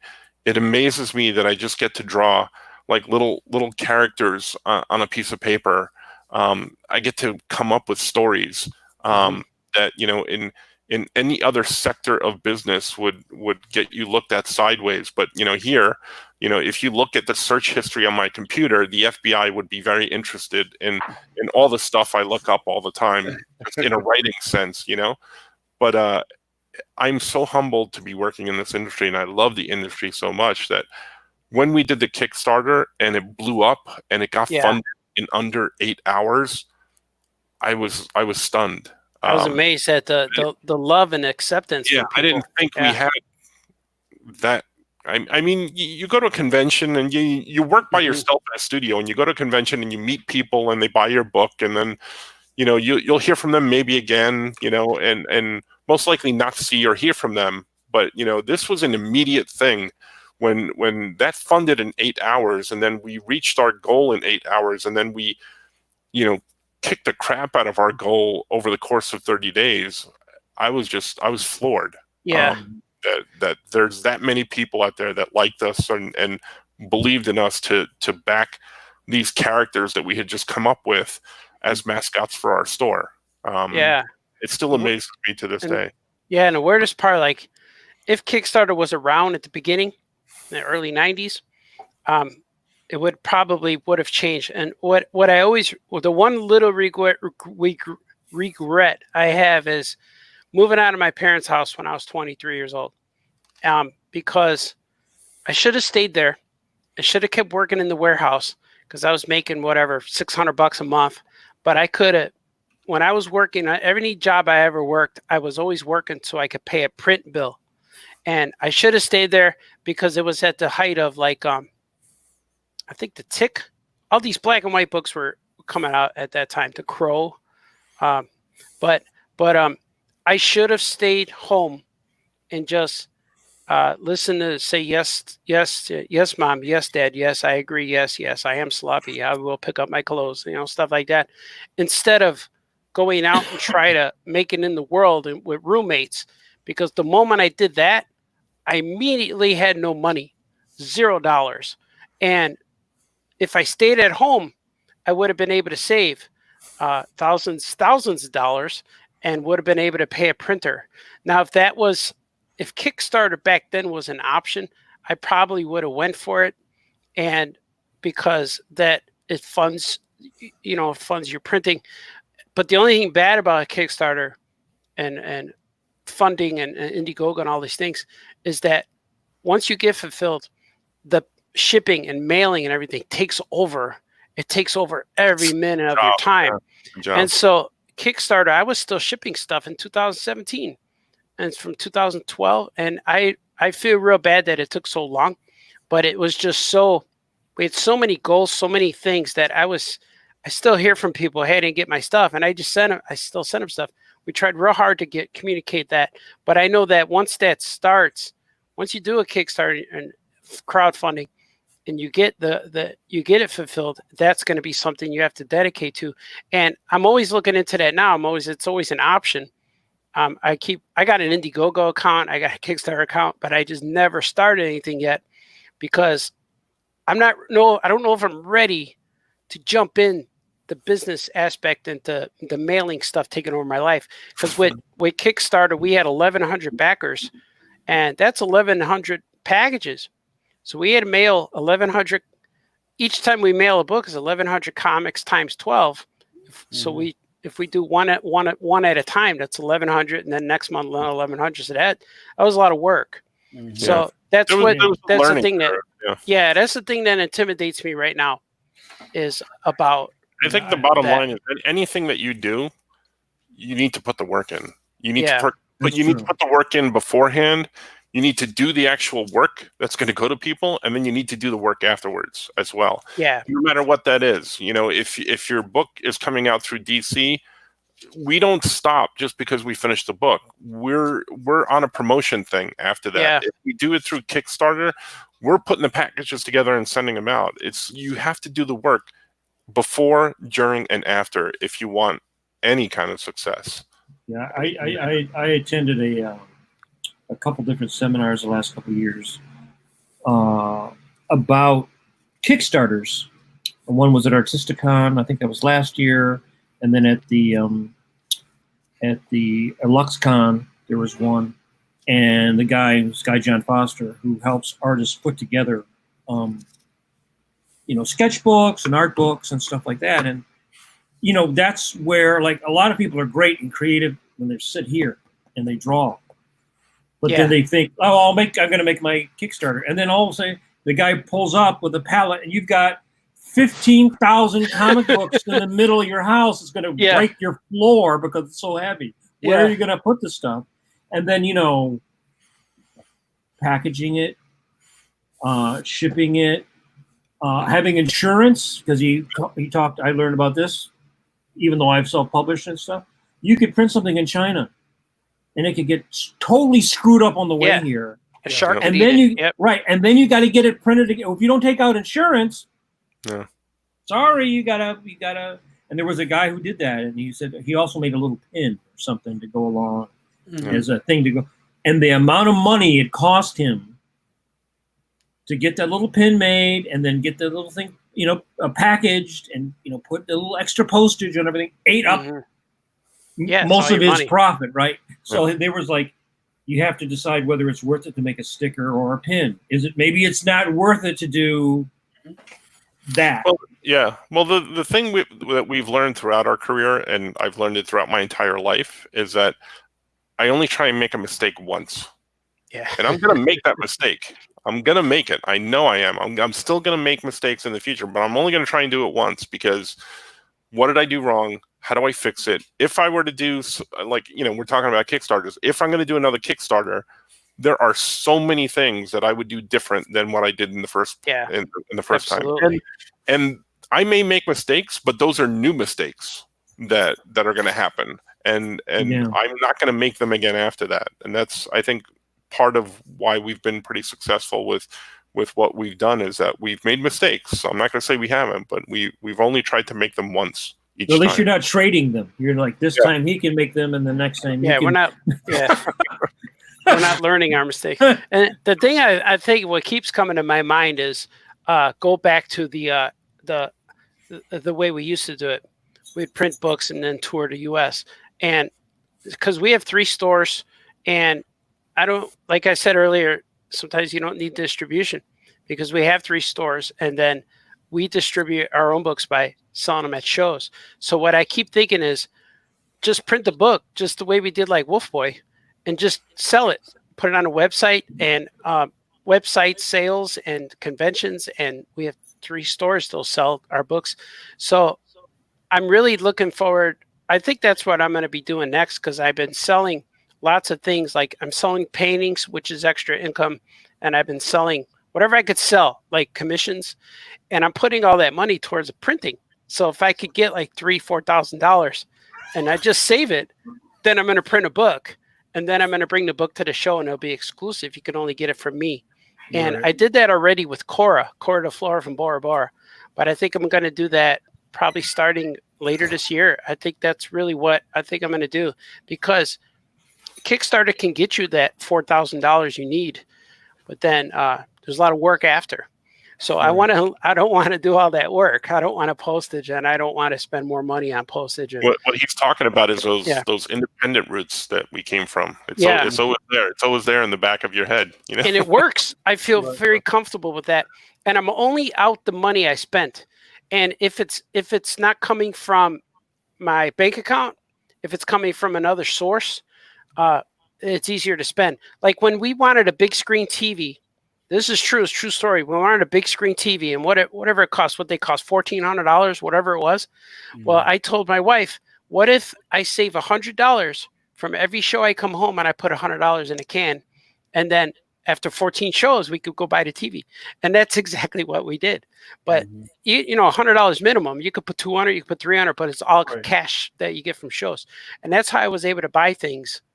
Because you don't, you get a check from drawing a comic, or you get a book advance or something. You don't want to spend that money, because that's the money your family needs, pizza and shoes. You got to buy them stuff. So, so that's the way I would raise money separately. So yeah, I'm going grassroots again.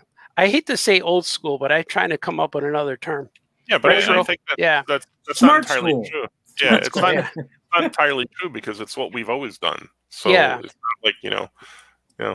And just, you know what, just even touching on the subject of financial literacy coming from comic book artists is something that we rarely talk about, right? It's just kind of like, you know, you made enough money that you can get a lobster at Saturday night dinner at the show. Yeah. Mm-hmm. And then you're like eating ramen the rest of the week. Extra butter. Extra butter. Those days when you go to a convention and okay, if I could split a hotel room with 10 guys, I can do the show. You know? No. If I can sleep in a state park, it's $18 for the whole weekend. That's what I would do. No. Did you ever go to dinner when you're with all your buddies, and then you're like, "Well, who's paying tonight? Is this a company dinner? No, we're on our own." Oh, and then let's eat somewhere else. Everybody's like, there's always at least one George Costanza. It's like, no matter how much money I put in, I'm still $50 short. What the hell is going on? Let's go get pizza and stuff. Yeah. I remember several nights at San Diego, we went to Del Taco for dinner. Oh yeah. Uh-huh. I just avoided the shrimp. These are the real pains when talks about the comic book industry. Mm-hmm. I love the street pizza in New York City. You get like $1 for a slice. It's like $1.50 for slice pizza and sodas. $1.50. That's always a problem at every convention is getting something to eat. Either it's like super expensive and shitty inside the convention, or Harper when you leave, it's like you can't get any place for like 4 hours because every place is like mob. It's midnight. Or it's midnight, right? So what I usually do now is I just order room service. Ooh, yeah. I just go back and order room service because you're tired. I just order room service. Get a nice. Most of the places have pretty decent food. I don't want to go stand an hour and a half to go into Houlihan's and get like a chicken finger. It looks like it was like a burnt up burger. Yeah. Because by that time, at the end of the night, you've been slammed. The people are tired. You're not going to get a good meal. You're not going to get something good. That's not dinner. Yeah. We would go. I was going to say something. Yeah, don't say it. Oh yeah, well, we go grocery shopping now. When we get to the city, we go to the grocery store and we have groceries behind our table.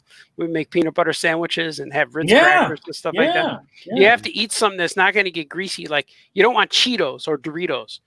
Like you want crackers or pretzels are dry. So you can eat those or peanut butter sandwich. No jelly, because jelly, you bite it and it falls on somebody's.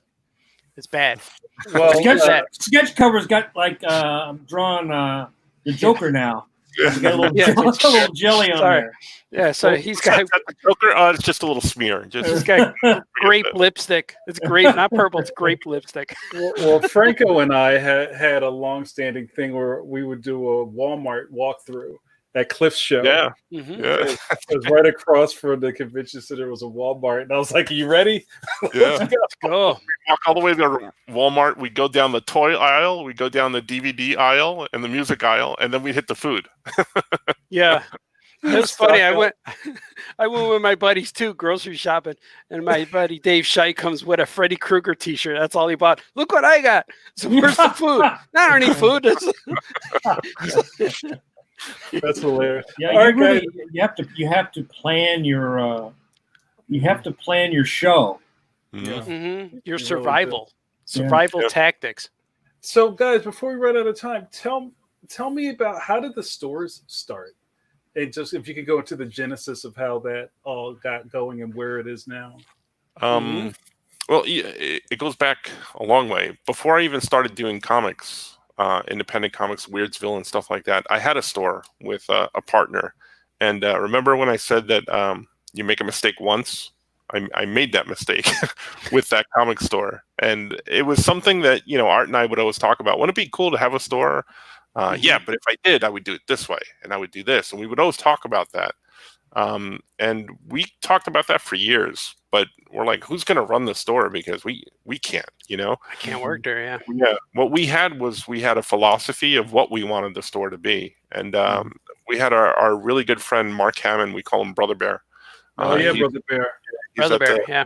He's at the New York store, but he worked as a general manager for a store in Florida for some crazy amount of years, like almost 20 years, 17 years or something like that. He was having a conversation with Art one day about, being disillusioned and, not thinking his life was going in the direction he wanted to. And he was thinking of making a change because he was in Florida and he wanted to go to either New York or Chicago. And Art is like, oh, that's interesting. Let me call you right back. And he hangs up. We're in the middle of this guy pouring his heart out to Art. And Art's like, hold on a second. I'll get back to you. And he hangs up and he calls me and he goes, hey, Brother Bear just called me. And this is what he's thinking. And then I call Brother Bear. Chicago. So I call Brother Bear and I'm like, hey, what's going on? And he goes, I was just talking to Art. I said, yeah, I know. He called me. Yeah. And we just started talking about things. And if we did this, where would you want to go and what would you want to do?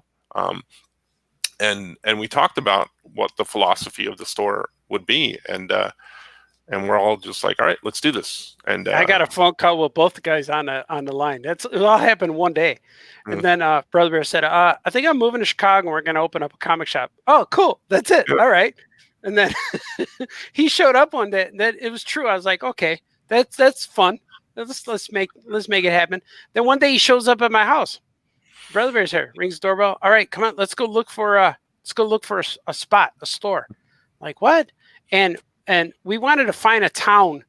I told Brother Bear, I want to find a town that looks like the town from Back to the Future with the clock.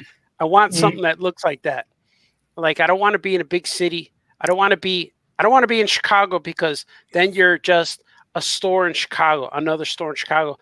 I want to pick a town where their comic shop. Oh, there's a comic shop in this town. It's over there. Because in Chicago, there's a bunch of them. I don't want to do that. And I know all the guys who have their shops in Chicago. So we ran into Skokie. We drove through Skokie, and it's a suburb that's touching the top of Chicago. It's right on top. It's like a top hat. It's like the Sox cap. South side. But we went there, and I'm a born Chicago guy, South side. Skokie's so far north, it's north of the north side of Chicago. And I've never been to Skokie in my life until I went there with my friend from Florida who's never been there either. So we walked around and we found a cool spot and we talked to the owner of the building and then we were very happy with that. And that's how we found that spot. And the people of Skokie all believe that I'm from there. Which I've been there. I know more, and Brother Bear knows more about Skokie than I do. So it's kind of fun that's how that happened. And And then we did everything we had to do. We kept it quiet for a while, but then when we announced it, the avalanche of people that came to us and said, "What are you doing? Don't do this. How are you doing it? Yeah. How are you doing it?" And you know, if it's one thing Art and I have never done is listen to the naysayers, and we're like, because we want to. And but everybody told us not to do it. We had hardly any money, and we just put our own collection, whatever we could, all three of us donate to the store. And we were painting the walls, and we already opened the door. Okay, let's open for business. We had it looked like a flea market. We had a folding table with action figures on it. And we were open. People were like, "Is this a new store?" Yeah, like, yeah, we got product, and it's all old Star Wars guys. And I remember the first thing, we didn't have a register, we had a calculator, and I had to make change from my pocket. And we made $6 on the first day. And the very first customer was a 14-year-old girl came in, and we're like, our clients, we want families, we want young people, we want kids, all this stuff. And then we're like, oh, cool, that's our first client. And then the second one was she came back with her friend and her younger brother. So there's 3 kids, like young teenage kids. And that was really cool. And then the next group of people who came in after we had more stuff was a family guy pushing a baby cart, a baby carriage came in. And I always thought, even when my kids were little and I would go to comic shops, I would hate the places that I couldn't bring a stroller. If I can't go down an aisle and you got to back up to get out, I hate that. And so we wanted to make sure we have room. If you bring a stroller, there's room here. You're not going to block an aisle. We wanted it bright, colorful, airy. I mean, you've been to the store, Jamar, so you know what they're like. But you know, we're all inclusive. You know, just family friendly, bright, airy is what we wanted, and it's what we did. We encourage loitering. We don't kick you out, and it's a lot of people don't want to leave. They get there. So I know I'm done buying my purchases, but I want to stay, you know? Do you have a reading area or anything where people can sit? Yeah. We have couches. I know Skokie, we have big chairs. And I think in New York, I always see the couch in the background that Brother Bear has. We make it real comfortable. We had more at one point, but we get more and more products, so we had to eliminate some chairs. Well, the store is constantly changing. So, you know. So what did you learn from your mistake of your first store that you fixed in your new store? Well, the first store, I thought it was kind of cool to have a comic book store. So the person I partnered up with already had one, and I let, you know, they're like, this is what we're going to do. We're going to do this. I'm like, well, okay, well, I have some ideas. And those ideas weren't listened to. And then, you know, like it just went along with, you know, everything that my relationship is with Art was not with this other person. Because just, you know, they were driving the bus. And I'm like, well, I'm a person here. I have ideas. You know, one of the first things that happened was we were going to get this spot that was, you know, it was in the strip mall, but it was around the back. And I thought it was a cool space. And then while I was away for the weekend, he made a deal with the landlord for a store in the front. And I'm like, oh, well, that's more money. He goes, yeah, but he cut us a deal. I'm like, well, you know, that's not what we're doing. This is nothing we even talked about. So it was just that. And it only lasted about a year. But I loved that place because it got me into drawing again, because I had left that behind for a while, and I started making comics after that. So I don't regret it. But, you know, I learned a lot of what not to do, just from how to talk to people, you know, business and comics and everything. And you know, when we started, you know, the three of us with Brother Bear had a long conversation about, you know, what we're going to do and who we're going to include and what we're, you know, how things were going to be displayed and how things were going to be, you know, colored and everything. It's always about, you know, and Brother Bear hates, he hates hearing me say this, but it's all about branding. It's all about branding. It's all about branding. All about branding all the time. Other businesses do. I mean, other businesses do that. I mean, other bookstores do that. Like there was definitely a difference between Borders and Barnes and Nobles or Walden's or you know. Right. I always say it too. I compare it to, you never see a purple McDonald's M. It's always yellow. It's always bright yellow on a red background. Always. And that's the way your brand has to be. A Coca-Cola can's always black, a red and white. So you have to see it that way. And once you get that in your mind, oh, okay, I get it. That's how it has to be. And like when you see us at conventions, it's odd to see us with a T-shirt and a baseball cap. You're like, wait, what's wrong with you guys? You're not ready. We're not set up. So I know that when we show up at conventions, we got to wear the tie and you got to look nice. So it's all smooth, about, right? it's all about the brand. Yeah. But So the brand, that was the beginning of the brand. But every day, at least once a week, Brother Bear will get tired of me saying, all right, if we're going to do this, how do we do, we're not just going to have this kind of event. How do we do it the oh yeah way? How do we do this event the oh yeah way? And we've had music release parties at our store. We've had art shows, full blown, art gallery shows in our store. We transformed the store. We had a Harry Potter themed party at our store. I literally hung hundreds of candles from the ceiling, to make it look like Hogwarts, because that's the creative person in me, and I thought you weren't worried about a fire. They weren't real candles. Oh. I made them all out of toilet paper. They were an illusion. They were all floating. I have pictures of it somewhere, but hundreds of real candles hanging in a place full of paper. The last holiday, we had a Die Hard themed Christmas party, and when you open the front door, a little John McClane would fall in front of you from Nakatomi Plaza that was hanging up on the ceiling. So just little things like that, and people like, this is the coolest thing, and just little things like that, make things memorable. And here's the tray where you cut your feet on the glass, kids. I had broken glass. It was plexiglass on the floor, and there were bloody footprints that led to the back issue comics. I did that.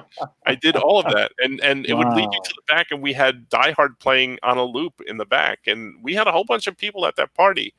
I'm not gonna lie to you. I thought the pandemic was going to close all of our stores, but I thought so too.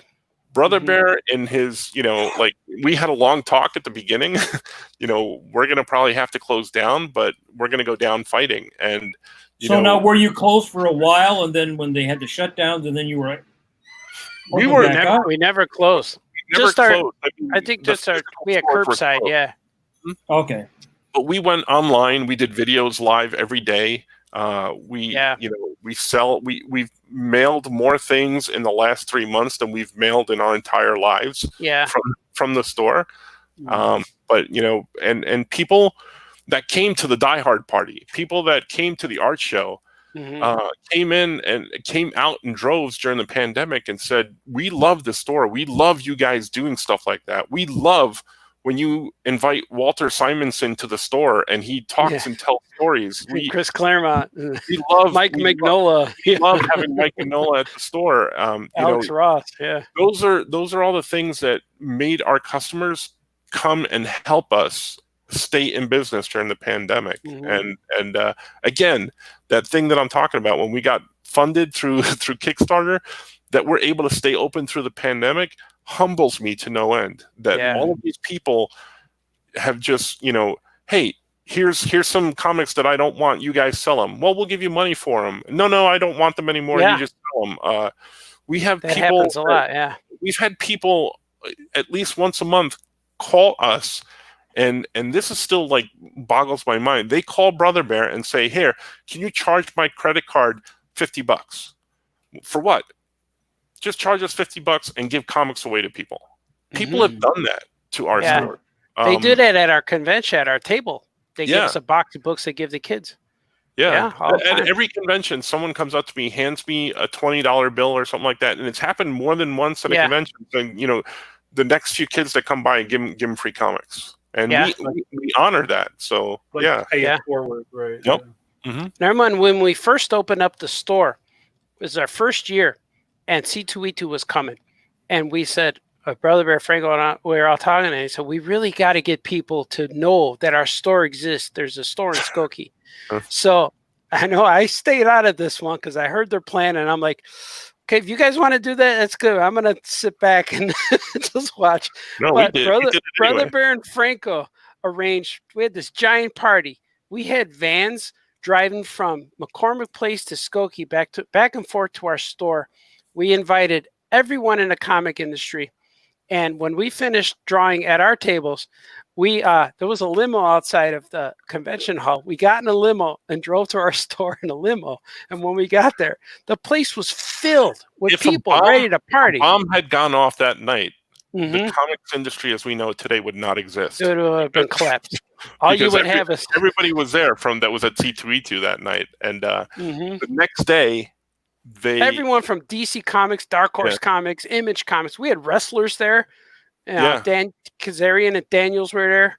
The next day, every single one of those people hated us because they were, in one form or another, hungover in some way or another. But they remember that night, and they talked about the store to everybody that came by their tables. Everyone knew all your comics by that Friday morning. It was pretty nuts. So and you guys have 3 stores. So the first one was in Skokie, and the second one, which came next? Was it Harrison or Muncie? Muncie came next. Christy Blanche, we spoke with her, and she owns that store. And we're kind of involved with branding stuff and talking about stuff, but that's all her. She's a Muncie, and then, she runs it independent.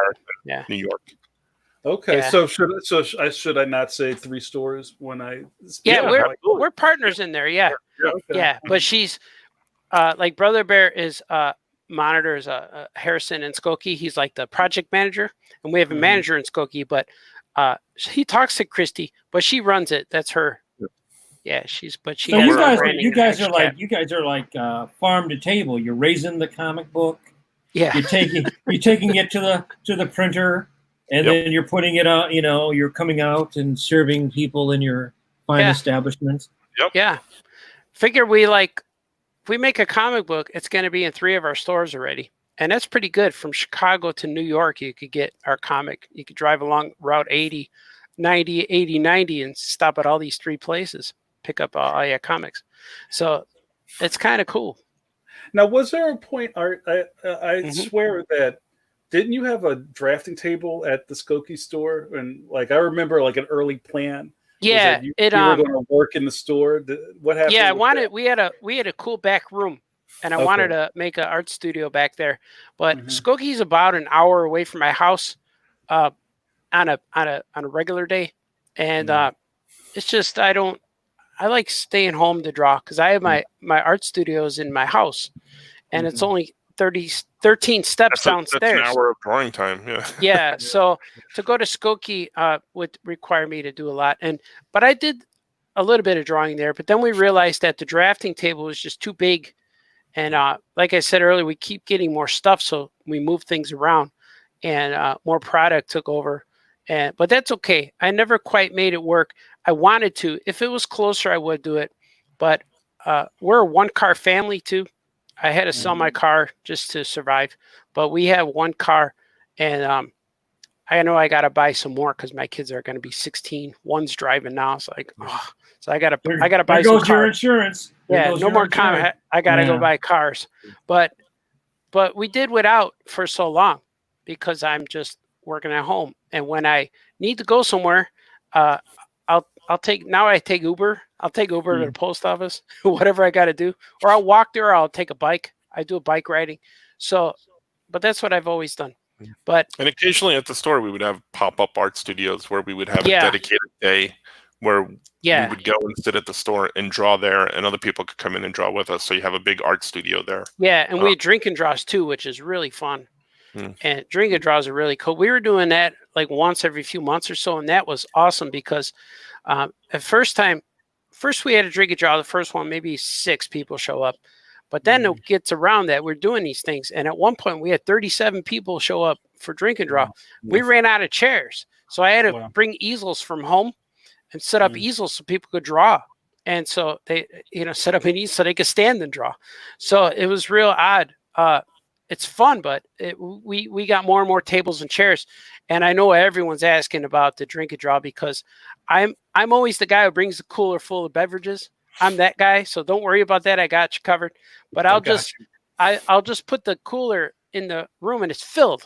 And if I bring 1 cooler, 2 coolers, and then sometimes I'll bring Harold's chicken wings, or we'll order pizza and stuff like that. So it's real cool because I just tell people, okay, beverages are in the cooler, help yourself, because it's illegal for me to hand you, here you go. It's illegal for me to serve it okay. because we don't, but we have a party license that Skokie changed the rules for us, and they gave us a party license. If you have a business and you throw parties, we pay like $200 a year for this license. Or you got to buy a liquor license, but we don't, that's a lot of money. Yeah, but we don't do that. So I serve, but I can't serve it. But like I could tell, all right, the beverages are in the cooler, help yourself, and then we're good. Right. Yeah. Also, if you serve liquor, you can get a different type of clientele. Right. Yeah, And your insurance probably goes up. Yeah, our drinking draws are over 21 at a certain time. But I don't mind if they bring their kids because nobody's unruly, and it's really we don't have drunks, so it's really cool. But it's not drink so and much draw. fun. It's not drink and fight. Drunken fight. It's not get drunk and draw. Yeah. But it's always about the community. I mean, Jamar, we had that free comic book day you were there. My favorite part of that was, yes, you get the people, you sell the comics, but afterwards, when you close that door and you just sit around and kind of just talk and have fun and laugh for hours. Yeah. I mean, that's my favorite part. Well, it was hard getting me off of it. It was hard getting me off of the Donkey Kong machine in the back of the Oh yeah, that's right. Video games. I made a concession for you guys. I got to go back there. I haven't been at a New York store in over a year, so I got to go check it out. Yeah. So, do you guys have plans to make more, or do more stores, or franchise more, or does that? We need one in Philly, I think. Yeah, maybe. Maybe some cartoonists could help us out over there. I don't know. Yeah. We've had a real quick conversation. It'll be drinking John. Drinking John.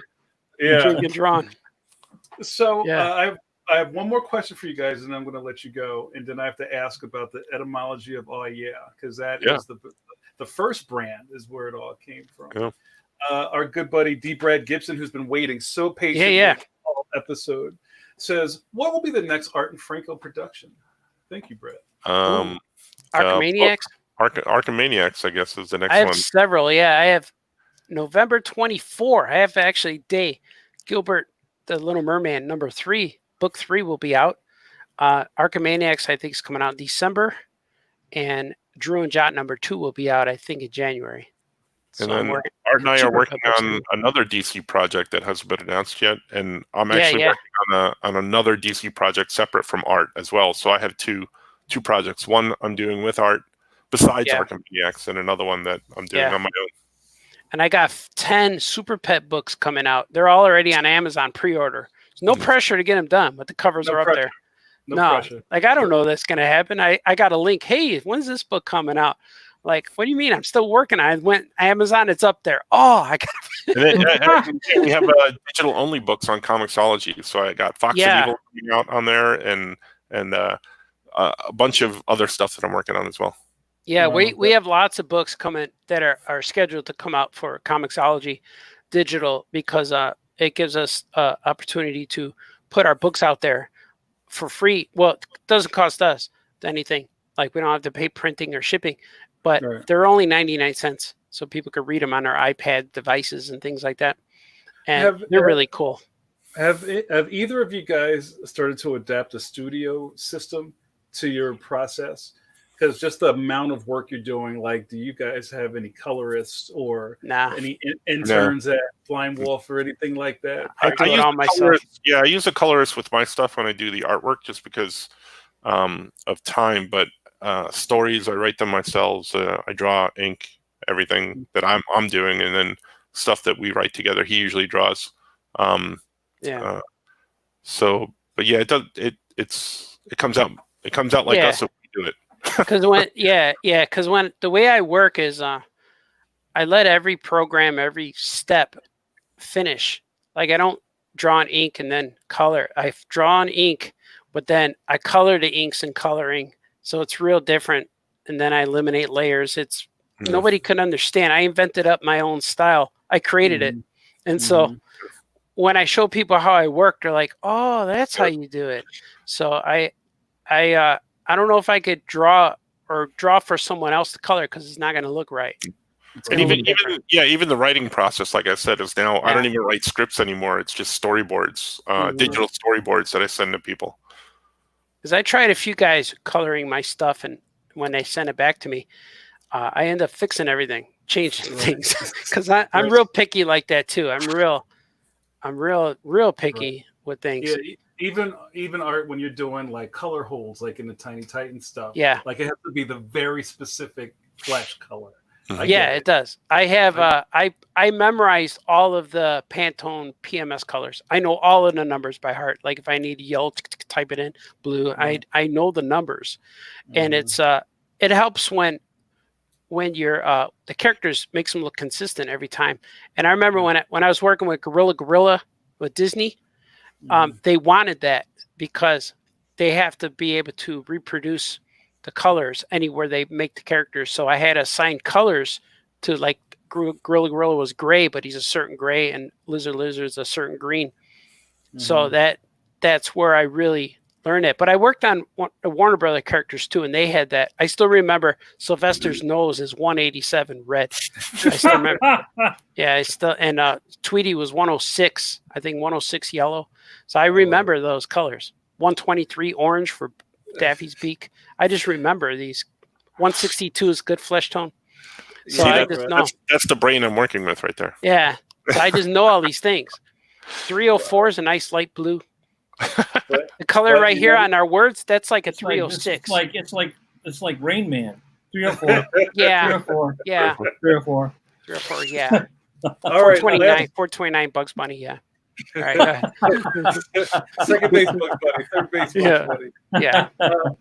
All right. So where did "Oh Yeah" come from as the battle cry? Okay. Yeah. That's just what I say. It's the most positive thing you could say. I've been saying that forever. And it's kind of like, it comes like, hey, Art, you hungry? Oh, yeah, I'm hungry. You want to get a burrito? Oh, yeah, burrito. Oh, yeah, man. How you doing? Hey, hello. Oh, yeah, man. How you doing? Oh, yeah, man. That's you it. Want to find us at a convention? All you got to do is yell out, oh, yeah, man. And we'll yell out, oh, yeah. So that's just me. I've done that so many times. Is that a regionalism? Is that a... I think so. Artism. People tells me that I have that Southside Chicago accent that almost sounds like Canada. But I'm like, I don't know. It's the way I talk. But it's I sound like Dan Aykroyd talks like this.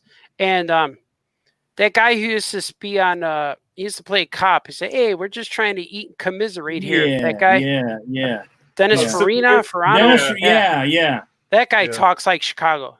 And just like guys like that, like Bill Murray a little bit. They all have this Southside Chicago accent's different than anywhere else in the world, I think. And we say Chicago, not Chicago. Chicago. So is that different than the Bears accent? The Bears. Yeah, that's made fun, but we embraced it now. The Bears, but it's more like Bears. And Bears. And the in Chicago, especially Southside, we dropped the last letter of things. Like we got North Side, South Side. You know? I always wonder. You want chicken? We just say chicken. Chicken. You want chicken. There's no N. You don't need the N. You know? You want to go to, and we add the and an S to everything. The Walmarts, the Targets, the Searses, the JCPenney's. That's how we say. So now, how is that different than? Stop at the red lights over there. Yeah. How is that different than like Wisconsin? Because when you go a little bit closer to Canada, because I'm from Michigan, so people always say that they can tell that I have sort of a Midwest, but not as strong as Chicago. They talk like, hey there, yo. Yeah. Hey, you come from Chicago? Hey, that's how they say over there. And then you go even more Minnesota. Mm-hmm. What about New York? New York. I can't do New York. It always sounds like Boston. Hey, Boston. Going to Boston. You're going to eat all that? I don't know. All I know is they go to Philly, I say whiz wit. I got a character. Character who's going to fight Giro Man. His name's Wizzy Wit. And I love it. Because I got a character here. I found him after cleaning my basement. This guy's name's Kronos. Hold on, let me give you he's the an screen. upside down. He's an upside down Giro, because here's the way Giro Man looks. And this is his onion ring belt, but he has a face here, his eyes. But this guy's upside down. He's the opposite. And in Chicago, it's called, we say Giro, but it's called Gyros. But the people who make it, the company's called Kronos. So this is Kronos. But I'm going to have a Philly cheesesteak guy called Wizzy Wit. And I don't know if he's going to be good or bad, but he's going to be fighting him. Because I have Giro Man's going to be on Comixology. That's a character I created before I even met Franco. It was like I created him in probably 1989, maybe. And I used to work in a warehouse, and every day when I was order filling, I was sending paperwork. I was sending junk mail to people for Discover credit card. That was my job. Wow. I had to put it. So when we opened a box, they had this cool paper in there that was just nice. It was newsprint, but it was bright white paper. It was real nice. And when you fold it, it was perfect comic size. So I would save, every time I open a box, I saved this top layer of paper, fold them in half and staple it. And I would draw comics on my lunchtime. And there was a guy in there named Melvin. He'd walk in. He looked like Sanford and Son. He looked like both Sanford and Son. But he would walk in. He looked like that, but he was the guy cleaning up the place. And every time I saw him, he would always bum money. He goes, hey, you got 50 cents, you got this. So because he wanted to go across the street, because at the Giro Queen across the street, they had 99-cent gyros. So he would buy a gyro every day. So I started calling the guy Giro Man. And so I started drawing adventures with Melvin as Giro Man. And I didn't know the character was, I didn't know his last name. So I named the character Melvin something. That's his name, something. Melvin something is Giro Man. So he would eat the gyros and turn into Giro Man. And then he would fight all of the guys I work with. I would put them in there as the bad guys. Like he would wrap up a guy with shipping tape, and he'd throw a guy in the baler, in a cardboard baler, and all this stuff. But Melvin was real cool because sometimes he'd come to work drunk. I'd start work at 6 a.m. So Melvin would come in there, and they're all hurting. And he went, Artie, you got to help me. Like, all right. And I like in the warehouse, like, come on. We would get cardboard boxes, but I would take the cardboard box off of it. It was a big giant like refrigerator box, and I would put him on a skid and I would put the box over him and put a layer of shrink wrap, and I would say, the bosses don't get until 8, so I'll wake you up at 8 o'clock. And he went, all right. And then we're working and we hear snoring, like, what's that coming from? Like, I don't know. So I would cover for the guy, but he is Melvin something. So he ended up being the inspiration for Giro Man. And he always told me, if you ever make that comic, I'm going to sue you. But I don't know what happened to the guy, but he was real cool.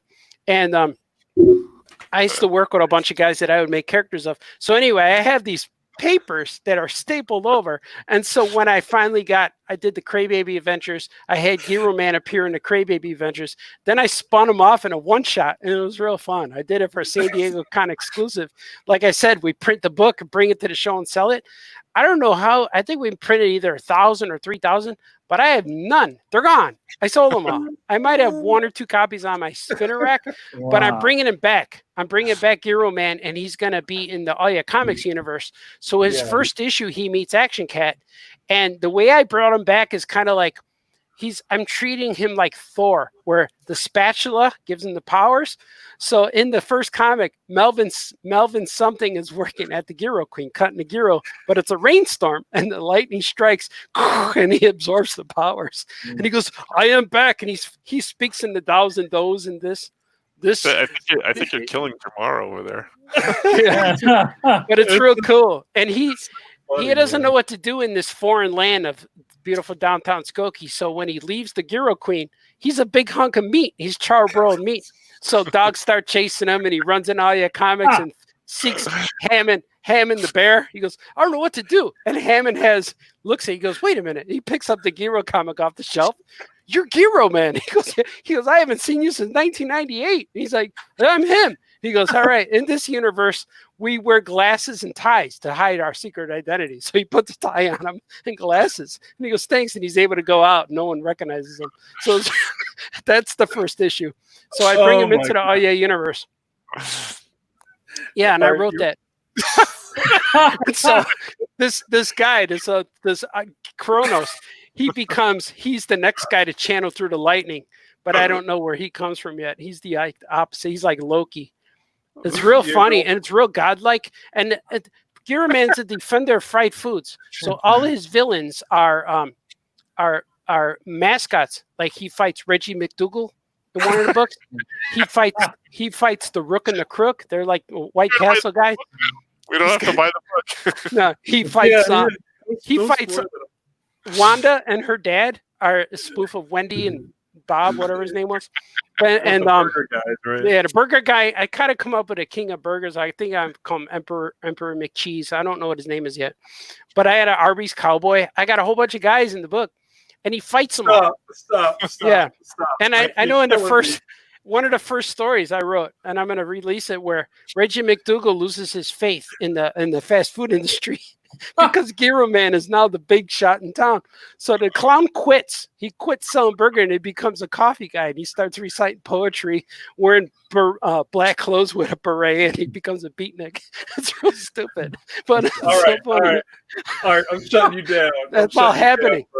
Down, I can't do anymore. And I only slept 4 hours in the last 23 hours.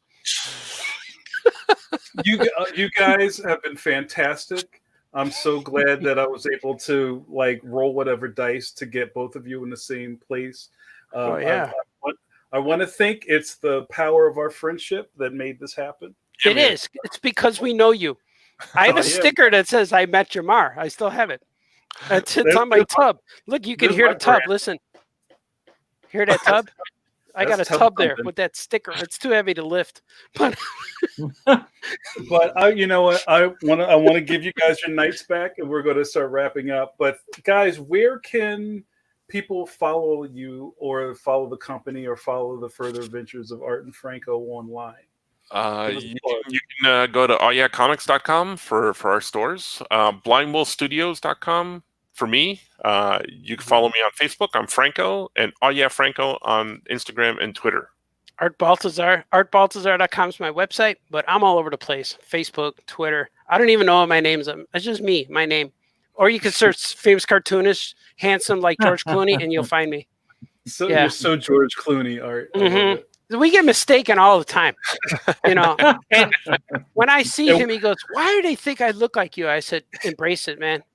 Not everyone's going to believe you when you say you look like George Clooney." You got to lead into it. It's true, though. Thanks for having us, guys. I appreciate it. You guys are awesome. It's been great. Thank you, guys. We'll go say what, Art? I want to go draw comics now. I want to draw stuff. You look like you might need a nap. You might need a nap. I might. I want to eat something. I'm hungry. All kinds of weird stuff's happening internally right now. I have turmoil. I need to embrace things. All right. That's enough. You guys are awesome. All right. Thank you so Thanks, much. man. I love you guys. All right. Oh, yeah. Pencil to pencil. Okay, bye-bye. Oh, my gosh. That's great. Thanks, guys. My cheeks hurt. All right, guys. Good night. I'm going to kick them out. This is my favorite part. I kick Franco. I'm kicking Art. Bye, Art. So yeah, guys. We had a great episode with Art and Franco, who are really leaders of their own charge, and I'm very excited, Mike, that I get to have, and even the industry gets to have, such eclectic people in it, right? I think this would be just such a boring industry if it was the same three dudes doing stuff all the time.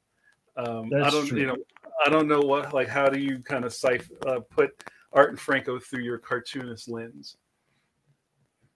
How I personally put them through? I like I said, I think the world of cartooning is very broad. So, I think that, I like that there's people out there doing their own thing and are successful doing something outside of the direct market. And, I've been doing this. I was just figuring out this will be my 36th year.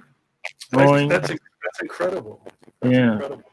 And I've had, different parts to my career. And I'm sure if I do it another 36 years, I'll have another. I'll have a different.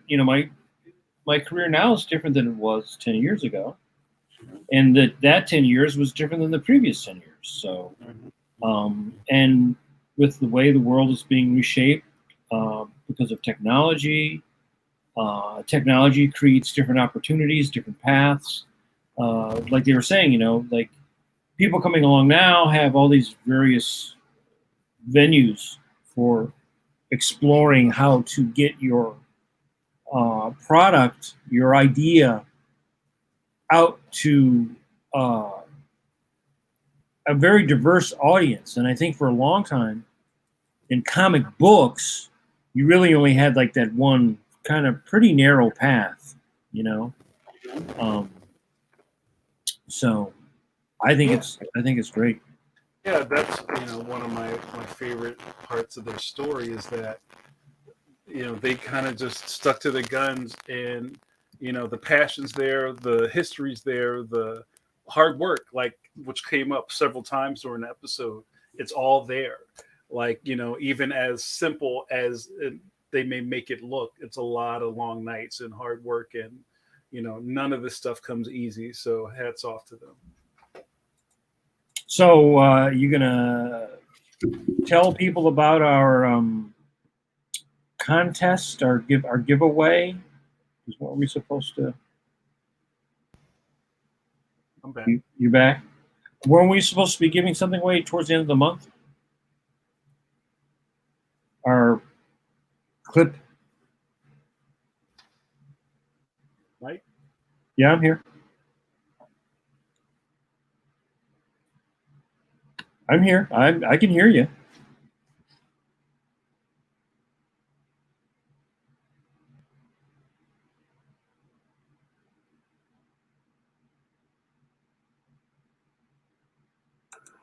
There you go. Yeah, I can hear you. I can hear you. Can you hear me? Yeah. I can't hear you. You can't hear me? All right. You want to wrap it up? Okay. Well, for our,